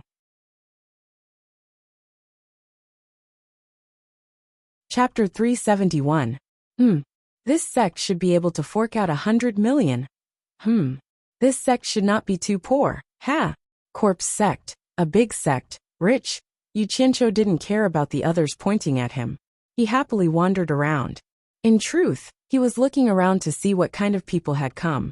He had caused such a huge commotion, and he was already prepared to rake in 2 billion high-grade spirit stones. Looking around, he slowly felt that 2 billion spirit stones wouldn't be a problem. Therefore, he laughed even more happily. Even if he saw a disciple from a small sect, he would be the first to greet him with a warm good. All the disciples who met him were flattered and praised him in their hearts. No wonder he could make such a big name in the cultivation world. He was amiable and didn't put on any airs. Just this point alone showed that ordinary cultivators couldn't compare to him. It seemed that the words of scum and madman were just rumors. Rumors did a lot of harm, so they couldn't be easily believed. Therefore, many disciples from various sects secretly made up their minds to treat Yu Qianqiu's way of dealing with people as a role model in the future. Wu Sihai's gaze always followed Yu Qianqiu, who was wandering around. To be honest, Wu Sihai was really afraid of this guy. Experience told him that wherever this guy went, there would be trouble. This rule was almost 100% proven. Wu Sihai looked around. He had a faint premonition that something bad would happen at the saber drawing conference. That guy was a jinx. Brother Yu. Laughter came. Yu Qianqiu looked back and saw that it was Qiu Wuyuan. He also smiled and cupped his hands. Senior Qiu. Brother, you are too polite. Qiu Wuyuan laughed. I have never seen someone as generous as you in the cultivation world. You are actually willing to take out the 2 treasures in your hands to choose a master. Rare. Why does this sound a little weird? Are you doubting my sincerity? Yu Qianqiu felt disgusted in his heart, but on the surface, he was still polite and modest. You flatter me. Qiu Wuyuan smiled and stroked his beard. He looked around sneakily and suddenly said, Brother, you don't have to hide it from me. Is there any trick to getting these 2 treasures? Otherwise, how could Luo Qingtian's cultivation be weaker than yours? To be honest, I like these 2 treasures very much. If you are lacking in spirit stones, why don't you tell me? I will make the decision. The 10,000 demons will give you 200 million high-grade spirit stones. F*CK. You want to exchange 200 million for my 2 billion, and you still want to take it away? Yu Qianqiu's expression instantly turned serious, and he solemnly said, Senior Qiu, I, Yu Qianqiu, have always been upright and above board. Besides, I'm not doing this for money. Senior, please help yourself. I will go and see how the preparations are going. He didn't want to be entangled with him, so he turned around and left. Qiu Wuyuan was stunned, and then he didn't know whether to laugh or cry. It would be strange if you're not doing this for money. Do you really think everyone in the world is a fool? Everyone knows that you are relying on the sharpness of the treasures to get spirit stones empty-handed. How dare you say that you're not doing this for money? Sigh. It seems that the price is too low, and this kid doesn't want it.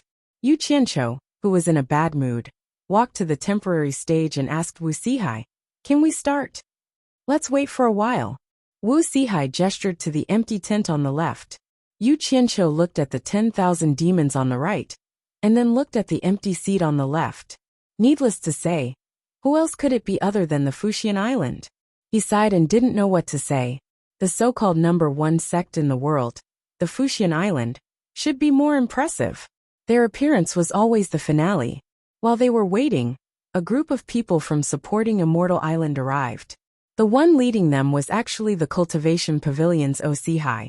Behind him were more than a dozen top-notch experts from the Cultivation Pavilion, including Dongfang Changgao. Most of these people knew Yu Qianqiu.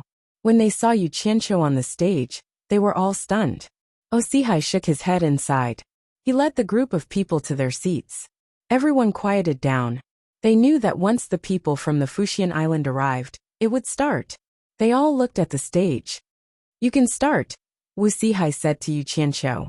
Yu Qianqiu nodded. Wu Sihai faced the crowd and said in a clear voice, Everyone, there is no need to explain the rules of the saber drawing assembly. I believe that everyone has seen the notice posted outside. Those who are willing to participate, please come up and pay the spirit stones. There will be 2 people in a group. Zi and Wu Lixue, who were wearing red ribbons and big red flowers, walked out from the backstage. Yu Qianqiu had asked the 2 of them to be in charge of collecting the spirit stones. When the 2 beauties appeared on the stage, they attracted a lot of attention. However, most of the people in the tent were looking around. No sect or person came out first. The small sects were too embarrassed to come out first. They were afraid of offending the big sections. The big sects, on the other hand, put on airs. This was probably the demeanor of the big sects. After waiting for a long time, everyone was still looking at each other. No one came out. They had already come. So what was the point of putting on airs? It was simply a waste of time. 1 minute was 10 million high-grade spirit stones. Yu Qianqiu raised his eyebrows and jumped off the stage. As he walked, he pulled out a big black machete from his storage bag. His movements were neat and tidy. Everyone's eyes immediately fell on the 2 machetes. The calm atmosphere in the field was suddenly broken. Everyone was a little eager to try. In the center of the field were 2 black circles with a diameter of 2 meters. There was a distance of 3 meters between them. They were 2 black iron discs buried deep in the ground. Before Yu Qianqiu reached the center, the 2 machetes in his hands were thrown into the air. The 2 machetes fell from the air, and stabbed into the center of the discs. The two machetes were about 2/3 of the way into the discs. Just the sharpness of the machetes, which cut through the black iron like tofu, made everyone gasp in surprise. No wonder even the sword of the Daluo sect master was cut in half. Just this sharpness alone is not something ordinary magic weapons can compare to. Someone discussed. The Daluo sect was not absent among the sections. When they heard this, their expressions changed. Yu Qianqiu walked to the center of the two machetes, looked around, and said in a clear voice, "These two treasured machetes are here. If no one comes to participate in 2 hours, then I, Yu Qianqiu, will personally pull out these two machetes and end this conference. The rules of the saber drawing conference do not stipulate that I cannot personally participate. However, after this, no one should say that I, Yu Qianqiu, did not keep his promise." These words were spoken with a resoluteness that left no room for doubt. As soon as he finished speaking, he walked back to the stage with a gloomy face under everyone's gaze. From beginning to end, there was not the slightest bit of sloppiness. Wu Sihai looked at the returning Yu Qianqiu with a look of approval. Then, he looked at his granddaughter, and a satisfied smile appeared on his face. This time the crowd could not sit still. Almost all the people in front of the tents from the sects stood up with storage bags in their hands. At this moment someone suddenly shouted, "Let me 10,000 demons take the lead." A figure flashed out. It was Qiu Wuyuan. However, almost as soon as he appeared, his old rival, Dongfang Chang'eo, flashed out and stood beside him. He said proudly, "Since Brother Qiu is personally going, how can I, Dongfang Chang'eo, not accompany you?"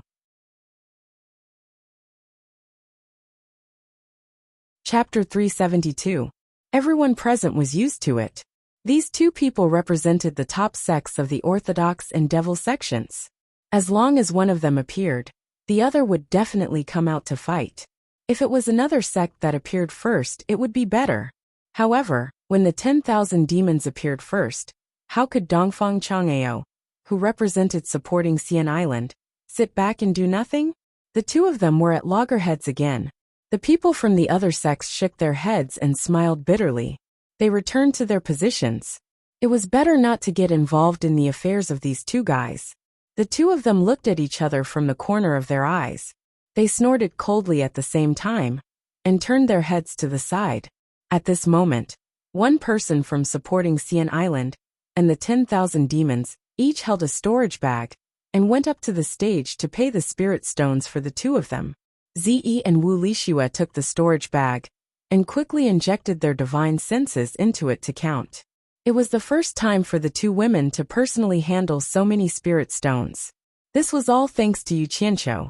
Wu Lixue looked a little excited, while Zi looked solemn.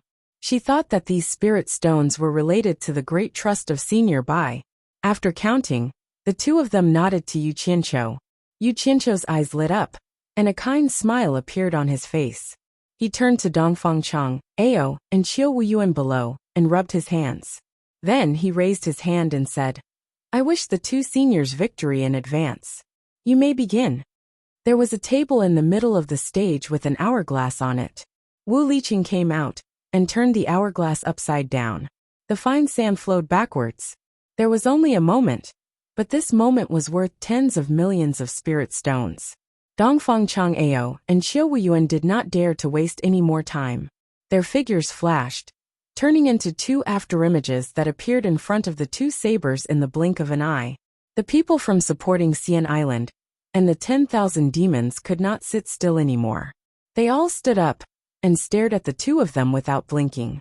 It should be known that Luo Qingtian's cultivation was not weaker than the two of them. In the end, he still ended up losing an arm to save his life. Because these two people had been representing the number one sect of the righteous path and devil path for a long time, no one could show weakness. The people from both sects looked at the two of them, with a bit of holiness in their eyes. The people from the various sects also held their breaths and focused, paying attention to the changes that would occur when they drew their swords, so that they could use it when their side went up. Seniors, please be careful. These two treasured sabers have already developed a spirit of their own. When I was subduing them, I spent a lot of time and effort. If you don't have the confidence, don't force yourself. Otherwise, the backlash from these two treasured sabers is not something an ordinary person can withstand. Yu Qianqiu suddenly shouted. Hearing that, all the sects looked at Yu Qianqiu and cursed him in their hearts. Why didn't you say it earlier or later? Why did you wait until the other party paid up? Aren't you just trying to scare them? However, when they thought about how he said that these treasured sabers had developed a spirit of their own, their bodies trembled, and the words spiritual treasure appeared in their minds. Dongfang Chang, Ao and Qiu Wuyuan did not notice anything wrong with the sabers in front of them. They looked at each other tacitly and reached out to grab the sabers with solemn expressions. The group of people who were watching also had their hearts in their throats, especially the people from supporting Xian Island and the 10,000 demons. Buzz! The two sabers suddenly let out two sounds of their own. Dongfang Chang'ao and Qiu Wuyuan's expressions immediately changed. A bone-chilling coldness instantly emanated from the sabers, directly resisting the approaching hands. Then a ruthless and cold aura of death pressed on. The two of them immediately felt a little dazed, and their bodies became a little weak. Something's wrong. Someone exclaimed. Everyone also realized that something was wrong. The two of them were sent out by the number one sect of the Righteous Path and Devil Path to keep up appearances, so it was needless to say that their ability to respond to emergencies was extraordinary. After feeling that something was wrong, they subconsciously bit the tip of their tongues, and the pain woke them up. They both retreated, and in a flash, they were more than 10 meters away. Their faces were full of shock as they shouted, "Good sabers!" Everyone immediately stood up. Luo Qingtian had lost an arm to save his life, and Dongfang Chang'ao and Qiu Wuyuan could not even get close to it. The three tribulation passing stage experts' attempts had confirmed the power of this saber, without a doubt. Many people's gazes towards the Daluo sect had changed. They were no longer looking at the Daluo sect with mockery. Instead, there was a hint of admiration in their eyes. Luo Qingtian, Dongfang Chang'ao, and Qiu Wuyuan were all cultivators who had advanced to the middle stage of the tribulation passing stage. Although the former had lost an arm, he had once held this saber, and the latter too could not get close to it. From this, it could be seen that the Daluo sect's sect leader was indeed not someone ordinary people could compare to. He truly lived up to his reputation. When the people from the Daluo sect felt everyone's gazes, their faces showed a little bit of pride. It was as if they were saying, "Now you know, it's not that the Daluo sect is weak, but that these two magic treasures are really powerful." At this moment, Dongfang Chang'ao and Qiu Wuyuan released their aura shields at almost the same time. Just as they were about to draw their sabers again, they suddenly heard a dang dang dang sound coming from the main platform. The two of them turned around and saw that Yu Qianqiu was holding a gong in his hand. Yu Qianqiu pointed at the hourglass with the gong in his other hand and said with a smile, "Seniors, I'm sorry, time is up. It's time for the next group to go up. Please step down for the time being." Time was up so soon? 10 million high-grade spirit stones were gone just like that? Not to mention the two people who drew their sabers. Everyone's eyes were focused on the hourglass. They were deeply suspicious of the hourglass's effect. In fact, they had wronged Yu Qianqiu in this matter. It was just that everyone was so engrossed in the competition that they forgot about the time. Although Yu Qianqiu had the idea of tampering with the hourglass, he was worried that there were too many people present and was afraid that he would be exposed, so he dismissed the idea. Dongfang Chang'ao was stunned, while Qiu Wuyuan was furious. Yu Qianqiu ignored them and shouted, "In order to save time, we will arrange the matches according to the order in which the spirit stones are paid. Those who pay first will go up first." Wu Sihai frowned when he heard that. Even if they wanted to earn money, they didn't have to do it so blatantly. He couldn't say anything, so he quietly retreated backstage. If he continued to stand in front of the stage, he really couldn't afford to lose face. On the other hand, his granddaughter, Wu Lixue, looked at the various sects with excitement. There was a lot of money to collect. The various sects were speechless. Although they knew that Yu Qianqiu was obviously trying to get money, who would give up? Wasn't everyone here for the treasure? However, this Yu Qianqiu was really good at messing around. If others had such a treasure, they would hide it. But he took it out openly to cause trouble, making it inconvenient for those who wanted to steal the treasure. They could only wait until he was alone in the future. Dongfang Chang, Ao and Qiu Yuan did not return after a long time.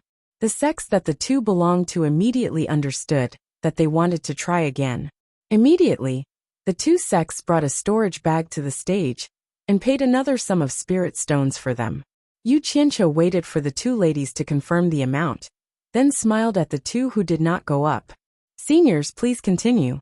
Wu Liqing, who was below the stage, turned the hourglass upside down. This guy is too practical. Dongfang Chang and Qiu Yuan's expressions twitched. They did not want to argue with this greedy guy now to avoid wasting time. The vigor shield on their bodies became brighter and brighter, and they flashed in front of the two swords. Just as everyone was staring at them, they suddenly saw the two of them raise their heads to look at the sky. Then they quickly retreated. Swoosh! A cold light shot down from the sky, and with a bang, a large hole was blasted in between the two swords. A wave of air spread to the surroundings, and a flying sword flew out from the hole, turning into a cold light and shooting back into the sky. Many people immediately flashed out from the sheds around them. They looked up into the sky and saw a flying instrument slowly descending under the crowd's gaze. F***CK. Someone is causing trouble. Yu Qianqiu raised his eyebrows, turned around, took the 4 storage bags from Zi and Wu Lixue, and threw them into his own storage bag. Just as he was about to go over to take a look, he saw more than 10 figures flashing out from behind him, and he stopped. Although he was angry that someone was disturbing him while he was making money, those who dared to cause trouble in such an occasion were not ordinary people. He decided to take a look first. How dare you? Who dares to cause trouble here? Qiu Yuan stared at the sky and shouted loudly. More than 10 experts from the 10,000 demons stood behind him, and all of them were staring at the sky like tigers watching their prey. The domineering aura of the devil Dao was undoubtedly revealed. The flying instrument was suddenly taken away by someone in midair, and 8 figures landed in front of the crowd. Almost everyone knew the person in the lead. It was the original young palace master of the 100 Flowers Palace, Yan Juexing. And many of the 7 people behind him had met them before. They were Imperial Advisor Di Rong and Man, whose senior and junior brothers. Greetings, Martial Uncle Qiu. Greetings, Martial Uncles of the 10,000 Demons. Yan Juexing courteously bowed to the 10,000 demons. The 10 people from the 10,000 demons were instantly discouraged, and they looked at each other in dismay. The domineering aura they had at the beginning was nowhere to be seen. Qiu Yuan looked around awkwardly and said in a muffled voice, "What are you doing here?" The previous leader of the 10,000 demons, the grandson of his master, came to cause trouble. What else could he say? If you don't have the confidence, then get out of the way. Dongfang Chang, Ao sneered at Qiu Yuan rudely. These two people would not let go of any opportunity to mock each other. Qiu Yuan glared, but when he saw Yan Juexing beside him, he immediately shut his mouth speechlessly. Yan Juexing, are you declaring war on the Chinese cultivation world? Dongfang Chang Ao snorted coldly, a golden spear appearing in his hands at some point in time. Senior Dongfang, you misunderstood. I heard that there is a saber drawing conference here, so I specially rushed here overnight to participate. I definitely have no other intentions. Yan Juexing smiled gently. You are not welcome here, please leave. Dongfang Chang Ao held the golden origin treasure spear horizontally in his hand, and behind him stood a dozen experts from the cultivation pavilion of Fuxian Island. Yes, you are not welcome here, go back. A group of people followed and jeered. Yan Juexing turned a blind eye to them and smiled faintly. I heard that anyone can participate in this saber drawing conference, as long as they can fork out 10 million upper-grade spirit stones. I wonder if Brother Yu, who is organizing this conference, is here? He looked around the crowd, and after a while, his eyes met with Yu Qianqiu's. Their eyes met, and did not separate for a long time. Everyone in the cultivation world knew about the grudge between them. If not for Yu Qianqiu, the Yan father and son would not have been forced to flee overseas. Haha, so it's Brother Yan, long time no see. Yu Qianqiu jumped down from the stage and walked over. He cupped his fists and smiled from afar, as if he was an old friend who had not seen each other for a long time. Ziyi also felt that something was wrong, and quickly followed behind him. Wu Lixue also did not want to be left behind. The crowd parted to let them in. Yan Juexing also smiled and cupped his fists. Indeed, long time no see. I have been sending people everywhere to ask about Brother Yu. But unfortunately, there has been no news. I finally see you today.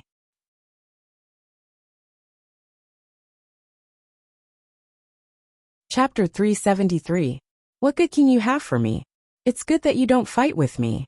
Yu Qianqiu touched his nose, and they looked at each other silently for a while. Suddenly they laughed together. When they laughed, their eyes were still entangled with each other. Yu Qianqiu found that there was something missing in Yan Juexing's eyes. In the past, he could at least see some pretentious hypocrisy in it, but now it was really cold. His eyes were unbelievably calm, as if they were carved out of ice. There was no emotion in them. Although he was smiling, his eyes were incompatible with his whole person. There was only indifference in his eyes that could not be concealed even if he wanted to. Yan Juexing also saw something from Yu Qianqiu's eyes. It was the sincerity and enthusiasm of meeting an old friend. However, Yan Juexing would not believe that a person who could make up a story to frame him would welcome him sincerely and enthusiastically. Yan Juexing looked away and glanced at the women on the left and right of Yu Qianqiu. He did not know Ziyi, so he just glanced over her. However, when his eyes fell on Wu Lixue, his cold and ruthless eyes actually showed signs of melting. He cupped his hands and said, "Miss Wu is also here. I didn't expect you to be even more beautiful than before. I don't know if you still remember me?" As soon as he said this, the 7 brothers behind him exchanged a surprised look. They seemed to feel that it was a little unbelievable. Although Wu Lixue knew that Yan Juexing had a grudge with her man, it would be strange for a woman to be unhappy when someone praised her beauty. She smiled and nodded, but she did not say anything. Instead, she looked at Yu Qianqiu with a gentle gaze. At this time, Yan Juexing noticed that the man and the 2 women in front of him were wearing red flowers, which was quite a happy life. The smile on his face suddenly froze. He pointed at the big red flowers on the 3 people and said, "Brother Yu, what are you doing? Could it be that I came coincidentally to run into Brother Yu's happy event?" Yu Qianqiu followed his finger and looked at the flower on his chest. He quickly denied, No, it's just to add to the atmosphere of the sword drawing event." As he spoke, he pointed at the red hanging in the surroundings. Yan Juexing looked over and realized that not only Yu Qianqiu and the other 2 were dressed like this, but many others were also dressed like this. He immediately stopped thinking about this matter and asked, "Brother Yu, I heard that this saber drawing competition is held for the entire cultivation world. Anyone who can fork out 10 million upper-grade spirit stones can participate. But now someone wants to drive me away. I wonder what Brother Yu, the organizer, will say?" Hee. In the past, he was so poor that he had to resort to robbery, but now he seemed to be rich. Yu Qianqiu rubbed his nose and glanced at the surrounding sections. He saw that everyone was staring at him. Their intentions were clear. They wanted him to get to know everyone. Yu Qianqiu, have always been a man of my words, but... Yu Qianqiu looked around and said, "There are no more seats here." He wanted to earn money now, but in front of all the sects, he could not blatantly go against them. He rejected them very tactfully. "It's fine. I don't dare to hope for a seat here. We can just find a place to stand." Yan Juexing said indifferently. Dongfang Chang'ao snorted and said, "I already said that you are not welcome here." With Dongfang Chang'ao taking the lead, all the sects immediately followed and jeered, "Get lost. You are not welcome here." Yan Juexing glanced at everyone coldly. Man who was behind him, walked forward and laughed. "Why are you in such a hurry to drive us away? Could it be that there is no one in the cultivation world in China who can pull out this saber? Are you afraid that we will steal the limelight?" A few of his fellow disciples laughed together. With the cultivation of the 7 of them at the end of the tribulation passing stage, they were confident that no one present could trouble them. So they were arrogant. When the various sects heard this, their faces were already filled with anger. They might make a move at any time. Yu Qianqiu didn't want to ruin his business at this moment. He pointed at the big hole in front of him and smiled bitterly to Yan Zhuixing. Brother Yan, I wonder which one of you made a move and destroyed this place? The seventh of the 7 man-who brothers stood out and patted his chest. I saw that it was so lively down there, so I couldn't help but make a move. His arrogant look seemed to be saying, I did it, what can you do? Yu Qianqiu couldn't be bothered with him, and complained to Yan Zhuixing. In order to rent this place, I paid 10 million high-grade spirit stones to the Wu clan as a guarantee. The moment you came, you want me to lose 10 million? What kind of logic is this? Forget it. Brother Yan and I are friends, so I will pay for it. Brother Yan better find a place to rest outside. Yan Zhuixing naturally understood the meaning behind his words. I paid 10 million for you the moment you came, and you still have the nerve to make things difficult for me? Old Seven's eyes widened as he stared at the hole and shouted, Nonsense! It won't cost more than 10 million to build this rundown place. Brother Yan, is this your subordinate? Why is he scolding me in front of my face? Yu Qianqiu's voice sank. He turned his head and said, Zi, make him shut up. He believed that even if Zi couldn't gain the upper hand, she would be able to scare the other party into being obedient. Otherwise, that soul formation stage father would be for nothing. Ziyi's expression changed at the mention of money, because of Yu Qianqiu. She knew that there must be a motive for Yu Qianqiu to suddenly take out 10 million. Hearing that, she didn't say anything else. A purple shadow appeared and rushed at 7th brother. The speed was so fast that it was unbelievable. Everyone present was shocked. Old 7 immediately felt that something was wrong. He teleported into the air. Who would have thought that while the purple shadow was still below, another purple shadow appeared in front of him. Immediately after, a loud sound rang out in his face. He didn't know what happened, but he was slapped by someone. Don't look at this slap because it was from a woman. The strength of the slap was so strong that it made Old 7's ears ring. The people below were speechless. A late-stage tribulation transcendence stage cultivator was actually slapped so easily. Stop! The 6 martial brothers shouted at the same time. They teleported to mid-air and immediately stopped the purple shadow. Who knew that the purple shadow was like a shadow among the 7 of them? It had obviously stopped her, but it appeared behind her again. It kept chasing after Lao Qi like a shadow, slapping her face again and again. It was so loud that it sounded like a slap after slap. Not only were the people on the ground stunned, but the 7 people in the sky were even more shocked. Although the opponent's movement technique was similar to teleportation consumed a lot of true essence, so it was impossible to use it so wantonly. Only deity transformation stage cultivators would be able to withstand such consumption, but ordinary deity transformation stage cultivators wouldn't dare to use it too much. Pa pa pa. The sound of slapping came from the air, one after another. After a total of 20 slaps, a purple shadow flashed among the 7 people and returned to Yu Qianqiu's side. Her pretty face was still cold. The people who were closer to her subconsciously took a step back. This woman was too terrifying. Yu Qianqiu smacked his lips and couldn't say anything. Wow! I picked up a treasure. Old man Bai has good taste. Yan Zhuixing's expression changed. He thought that he would be able to intimidate everyone by bringing 7 late-stage tribulation transcendence stage cultivators. He didn't expect that he would be beaten up by a woman as soon as he appeared. 7 late-stage tribulation transcendence stage cultivators. She fought as she pleased, and no one could stop her. This. Wu Lixue looked at Ziyi dumbfounded. She had been with Ziyi for a few days and knew that Ziyi's cultivation was high, but she didn't expect it to be so powerful. No wonder her man brought her along every day. Thinking of this, Wu Lixue was a little discouraged. It seemed that she couldn't help Yu Qianqiu with her cultivation. Supporting Immortals Island, 10,000 demons, and the people from other sects looked at Ziyi and Yu Qianqiu.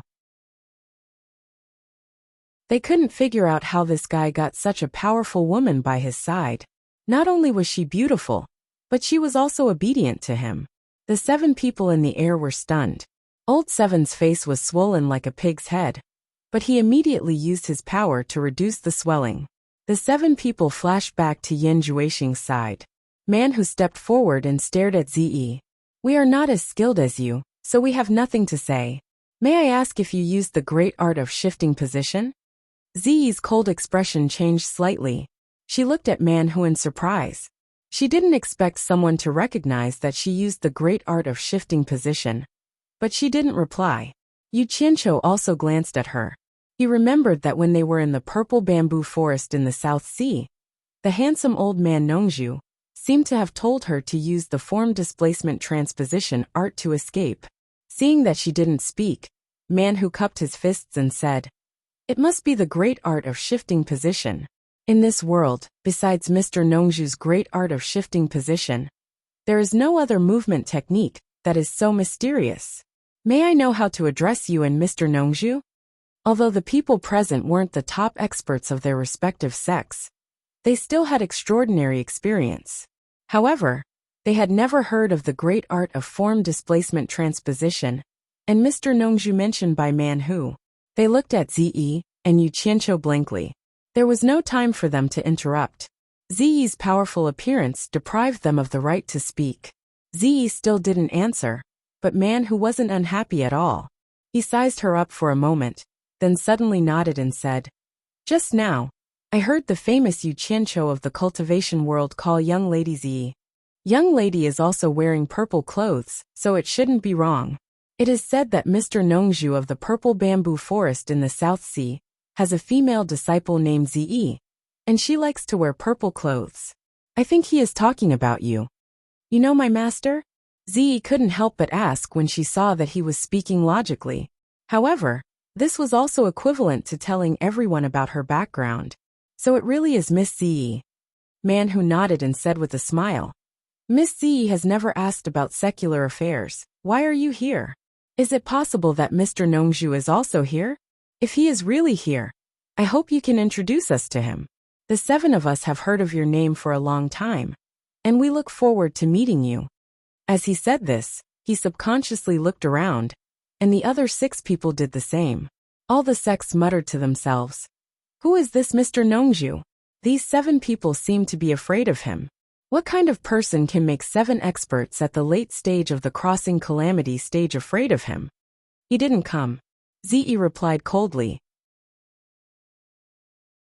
At first, she was a little worried that she had hit her master's friend, but now that she knew that these 7 people didn't know her master, and only heard of him, her face became cold again. Hearing this, Man Who and the others seemed to be relieved.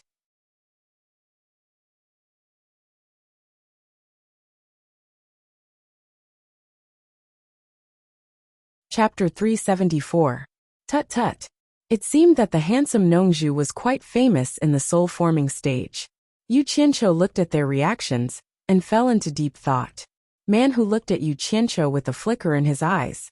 He was afraid that it was not easy to make Nongzhu's disciple obey him. After thinking for a while, he took out another storage bag from his storage bag and handed it to Yu Qianqiu. He said, "My junior brother was reckless and destroyed the venue of the competition. Here are 10 million upper spiritual stones as compensation. I think you can let us participate in this saber drawing competition."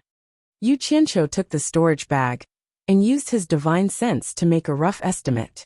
The number should be right, but it was a little difficult. Let them participate. The people of other sects might have objections and not let them participate, but he didn't want to return the 10 million upper spiritual stones to them. Alas, it was really a dilemma. Just as he was hesitating, Ziyi suddenly said, "You can only participate if you pay 10 million upper spiritual stones. If you don't have spiritual stones, you can leave." Her words were very rude, very powerful, and very straightforward. Hearing this, Yu Qianqiu was so surprised that he almost couldn't close his mouth. He was ecstatic. When did this stubborn girl become so smart? She cooperated so well. In fact, this was all his own masterpiece. He had educated a simple woman who had never seen the world to think about money. He didn't know how Nongzhu would react if she knew. All the sects looked at each other. The deterrent force of Ziyi's action was still there. so no one stood up to object for the time being. Man who was stunned. He really took out a bag of spiritual stones from his storage bag and handed it over. Ziyi took it and carefully confirmed the number. Then she nodded to Yu Qianqiu and gave it to him. Yu Qianqiu embarrassedly put the spiritual stones into his storage bag in front of everyone. He smiled awkwardly at Ziyi and said, "Since you said it's okay, let's continue the saber drawing competition." He looked at the crowd with a little guilty conscience. The people from the 4 great clans were speechless. They had casually told a lie and earned another 10 million. This kind of money was a little too easy. However, the people from the 4 great clans naturally wouldn't ruin his show, and all of them flashed back. Supporting Xian Island's Osihai shook his head and sighed as he looked at Yu Qianqiu. He was such a good disciple in supporting Xian Island. How did it become like this? It seemed that it was really hard for a rogue cultivator to live in the cultivation world. Maybe he was afraid of being poor. Not to mention that he even took out such a treasure. He had almost reached the point where he couldn't move at the sight of money. Sigh. Osihai sighed and said, "Go back." More than a dozen people from supporting Immortal Island returned to their positions. With Fu Xian Island taking the lead, the other sects could only reluctantly retreat. The place became empty again. Yu Qianqiu, we just handed over the spiritual stones, but we haven't started yet. How are we going to calculate it? Qiu Wuyuan shouted angrily. He and Dongfang Chang, Ao hadn't entered the stage yet. Again. Yu Qianqiu have always been fair. Seniors, let's start the time again. Yu Qianqiu hurriedly gestured to Wu Liqing to get ready. He turned back and smiled at Yin Juixing and the others.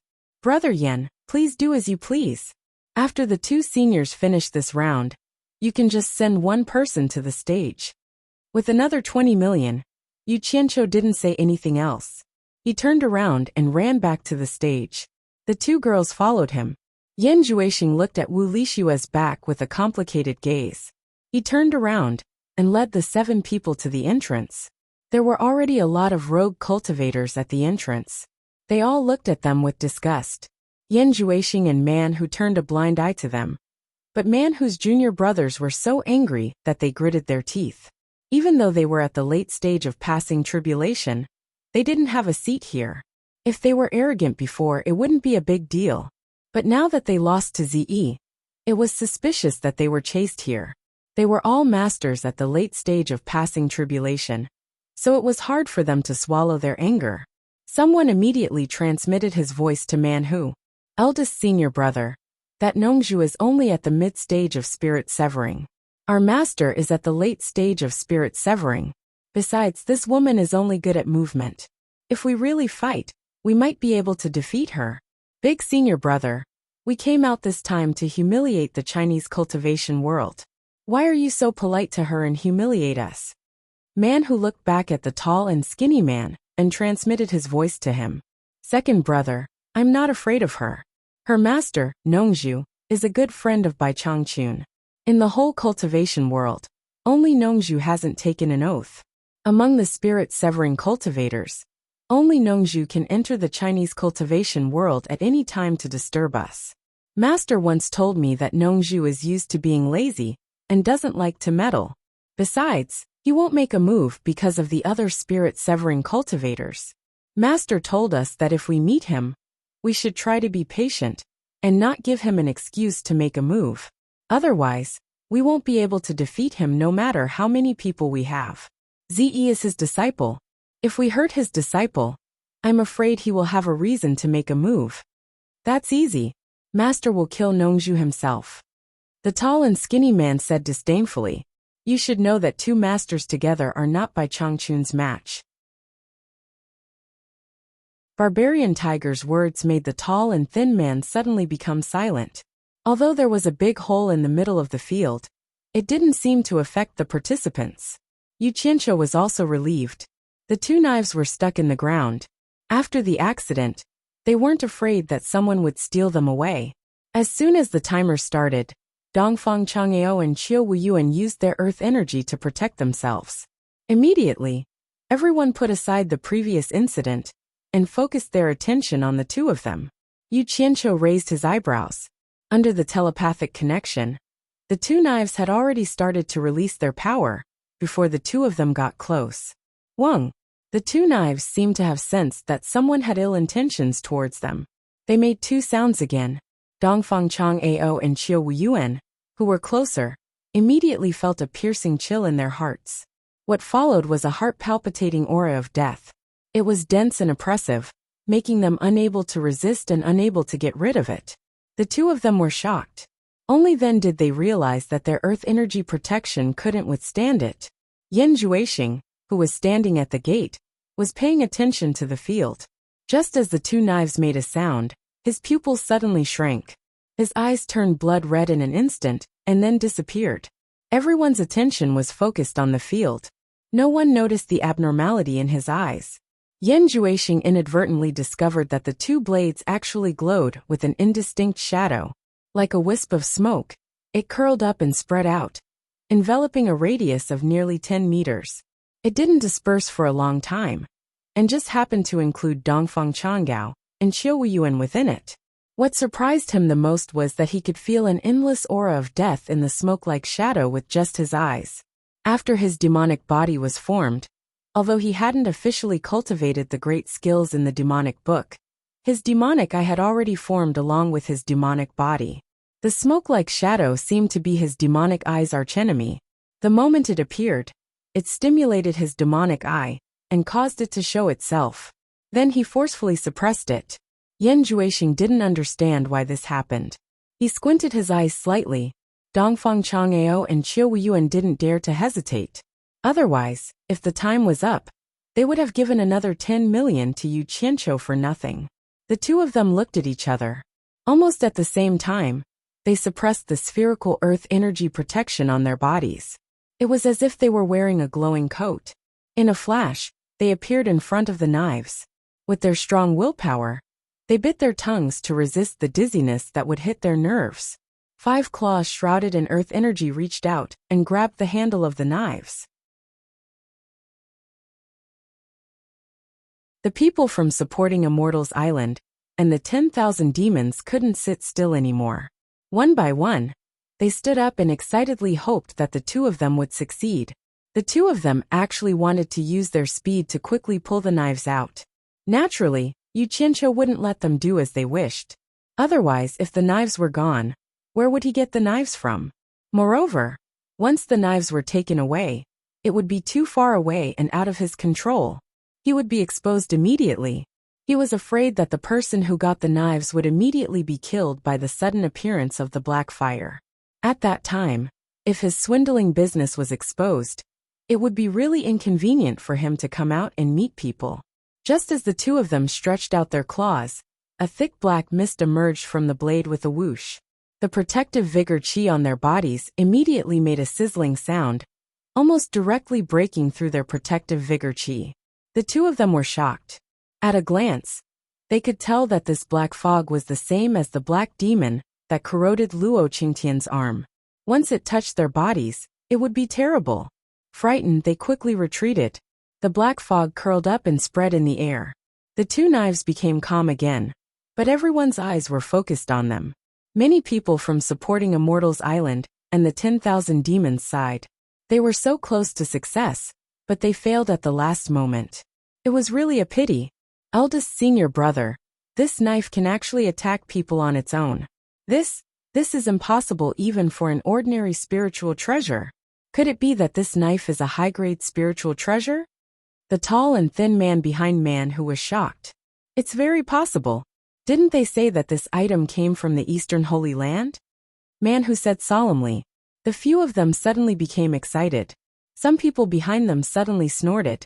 The few of them just looked back coldly and didn't say anything. Their master was an expert in the late stage of the soul formation realm. He also had a few spiritual treasures, including a middle-grade one. The few of them had seen it before, but they had never seen a spiritual treasure that could attack automatically. They naturally put this item in the category of high-grade spiritual treasures. I didn't expect it. Eldest senior brother, we must find a way to get this treasure and offer it to Master. Old 7, who was beaten by purple dress, said excitedly. This knife is strange. Yan Juexing turned around and pointed at his eyes. The few of them understood that he already had the devil eye and could see things that others couldn't. However, Yan Juexing's cultivation wasn't at the stage where he could use voice transmission, so it wasn't convenient for him to ask in detail. Man Hu nodded solemnly and said, "Spiritual treasures naturally have their own peculiarities. Otherwise, they wouldn't be called spiritual treasures." Then he asked the few junior brothers, "It seems that they won't be able to get this treasure. It's our turn to send people. Who's going?"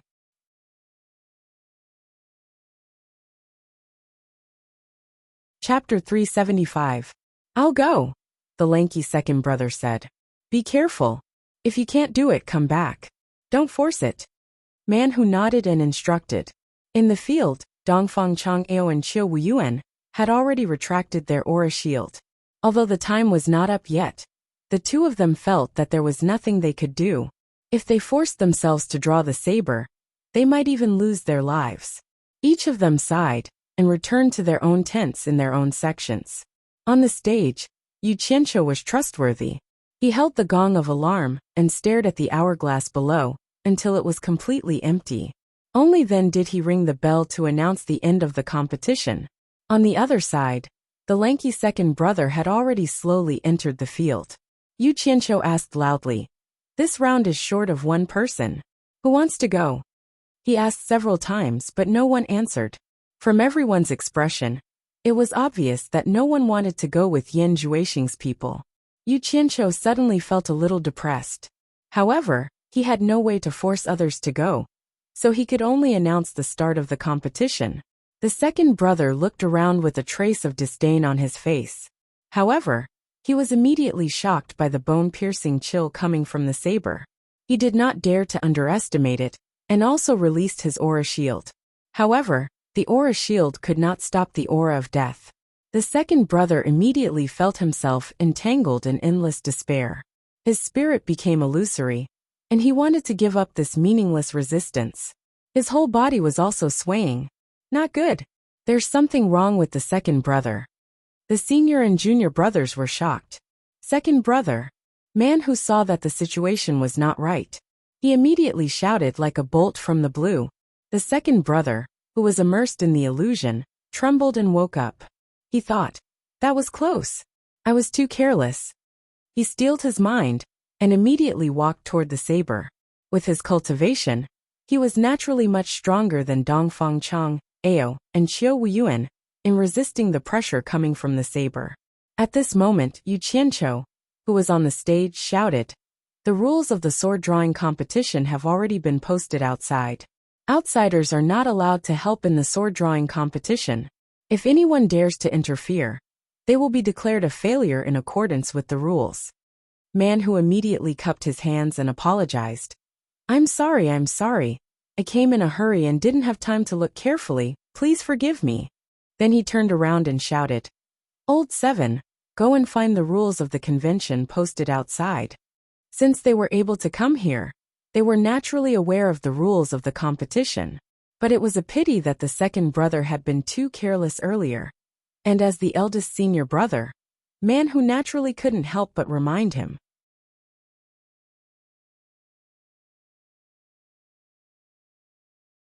Old Seven understood that eldest senior brother was looking for an excuse to step down, but when he turned around, he found that no one behind him made way for him, so he could only teleport out. Second brother also heard these words. He knew that eldest senior brother had lost face in front of so many people because of him. His heart was filled with gratitude, and he hardened his heart to pull the knife back. But as soon as he approached the knife, he also encountered the black demon that Dongfang Chang'ao and Qiu Wuyuan had encountered before. The transparent protective aura shield flickered under the erosion of the black demon. Second brother was shocked. He didn't expect the black demon to be so powerful. No wonder the two people before retreated as soon as they encountered it. Man Hu and the others naturally saw that this was a sign of rapid consumption of Jinqi, and their hearts were in their throats. But this time, Man Hu learned his lesson and no longer shouted loudly. Instead, he transmitted his voice. "Second brother, if you can't do it, come back. Don't force yourself. Second brother silently shook his head. He had made up his mind to pull out the knife. The experienced people of the various sects also saw that someone might be transmitting his voice to remind him of something. But this was a matter without evidence, and they couldn't say anything if they couldn't find any evidence. Relying on the profound cultivation of the final stage of the crossing tribulation, second brother's protective aura shield almost condensed into a solid form. It was as if he was wearing a glowing glove, and he unexpectedly grabbed the handle of the knife against the black demon. Yu Qianqiu's pupils shrank slightly, but he found that someone was staring at him instead of pulling out the knife. When he met that person's gaze, he saw that it was Yan Zhuixing who was staring at him. Yu Qianqiu smiled and nodded, but he snorted coldly in his heart. Wanting to pull out the knife like this is too easy. You're forcing me to kill you. Seeing that the knife was about to be pulled out by second brother, the faces of the various sects changed. If this was really the case, then the Chinese cultivation world would lose a lot of face. Although the other party's cultivation was at the final stage of the crossing tribulation, so many people couldn't fight against one person. Moreover, this was in their own territory. Wouldn't it be shameful? Especially the people of Fuxian Island and the 10,000 demons, the leaders of the righteous and demonic sections. Their expressions were even more unsightly. They all regretted that they didn't let the consecrators of their sects personally take action. Just as second brother grabbed the knife handle, a raging black flame suddenly appeared on the body of the knife. In an instant, his entire body was wrapped inside, and the protective aura shield on his body was easily destroyed in an instant. Second brother, come back. Man Hu and the others no longer cared about the rules and shouted in alarm. Ah! Almost at the same time as they shouted, second brother had already flashed out of the black flame with a teleportation. But he still held his head and let out a mournful scream. For a cultivator at the final stage of the crossing tribulation, to let out such a miserable scream, one could imagine the pain he was suffering. The people of the various sects all shivered in fear. Although second brother had flashed out of the black flame, he was like a piece of burning wood. The black flame stuck to his body and burned, and he couldn't get rid of it at all. Man Hu and the others flashed over, but they immediately didn't dare to get close to the terrifying power of the black flame. They could only shout and scream from afar, as if they had gone crazy. The eyes of the senior and junior brothers were bloodshot, as they watched second brother's skin and flesh disappear in the blink of an eye, turning into a skeleton. The skeleton swayed, and in the end, even the skeleton collapsed and scattered on the ground. The black flame gradually died out, and a gust of wind blew past, and the scattered bones on the ground immediately withered and turned into flying ashes. The senior and junior brothers were dumbfounded as they looked at second brother's disappearing body. The people of the various sects were dumbfounded as they looked at the two knives. With such power, who could pull them out? Especially Dongfang Chang, Ao and Qiu Wuyuan. The two of them were extremely glad that they had retreated when they saw Black Fiend. If they had really grabbed the knife handle and activated the black flame, they were afraid that they would end up like this person in front of them. The two of them looked at each other silently across the stage. It's over. When Yu Qianqiu saw everyone's expression, he suddenly came to a realization and sighed in his heart. With such a commotion, who would dare to pull out the knives? No one would spend money to throw away their lives. The raging black flame on the knives gradually subsided, and they silently stood there as calm as before. But at this moment, everyone could only use two words to describe these two knives: peerless murder weapons. Man Hu and his junior brothers were now left with 6 people, and they didn't even have the chance to collect second brother's corpse. 6 ferociously stared at Yu Qianqiu on the stage. The atmosphere was not good, although in everyone's eyes, Yu Qianqiu's character wasn't very good. He had just killed a foreign tribulation passing realm expert and gained face for the Chinese cultivation world. At this moment, everyone stood up with a hua sound and coldly stared at Man Hu and the others, supporting Yu Qianqiu. The 6 clan elders of the 4 great clans also brazenly appeared on the stage and stood on either side of Yu Qianqiu. Man Hu glanced at the 6 elders, and found that they were all at the late tribulation passing realm. His eyes flickered. It wasn't that man who was afraid of the six of them, but because of Ze, who was standing beside Yu Qianqiu, he had some misgivings. Otherwise, with their cultivation, they would have dared to cause trouble wherever they went. Wu Sihai was speechless. Wherever this brat went, something would happen. They couldn't even guard against him. He was a jinx. Yu Qianqiu cupped his hands towards Man Hu and the others, and said, I deeply sympathize with what happened to my fellow disciples, but the saber-drawing assembly has a rule. If any accidents occur, I will not be responsible. After saying that, he looked around and said, the next round will continue, that person who is interested can come up and pay spirit stones. Again, who will come? It's more like courting death. Everyone's eyes were fixed on Yu Qianqiu. They didn't expect him to be greedy to this extent. In fact, Yu Qianqiu didn't have any hope. He was just saying it. What if there were people who wanted treasures more than their lives? Now that he had only obtained 60 million, he was a bit unwilling. Saying what if, there really was what if. At this moment, Yan Juexing slowly stepped forward and said, let me try. As he said that, he threw a storage pouch onto the stage. Yu Qianqiu caught the storage pouch and was stunned. Everyone looked at Yan Juexing. At this moment, everyone realized that Yan Juexing, who was originally at the core formation stage, was now at the middle stage of the nascent soul stage. It had only been a few short years. However, a mocking expression appeared in everyone's eyes. Even someone at the late stage of the passing tribulation couldn't withstand it. Wasn't a nascent soul stage courting death? Man Hu stepped forward and stopped him, and said solemnly, Young Hall Master, we appreciate your kind intentions, but please don't be impulsive. He thought that Yan Juexing couldn't swallow his anger, because of his second brother's death. However, he didn't know that ever since Yan Juexing's demonic eyes were stimulated by the two sabers, he had a strong obsession in his heart.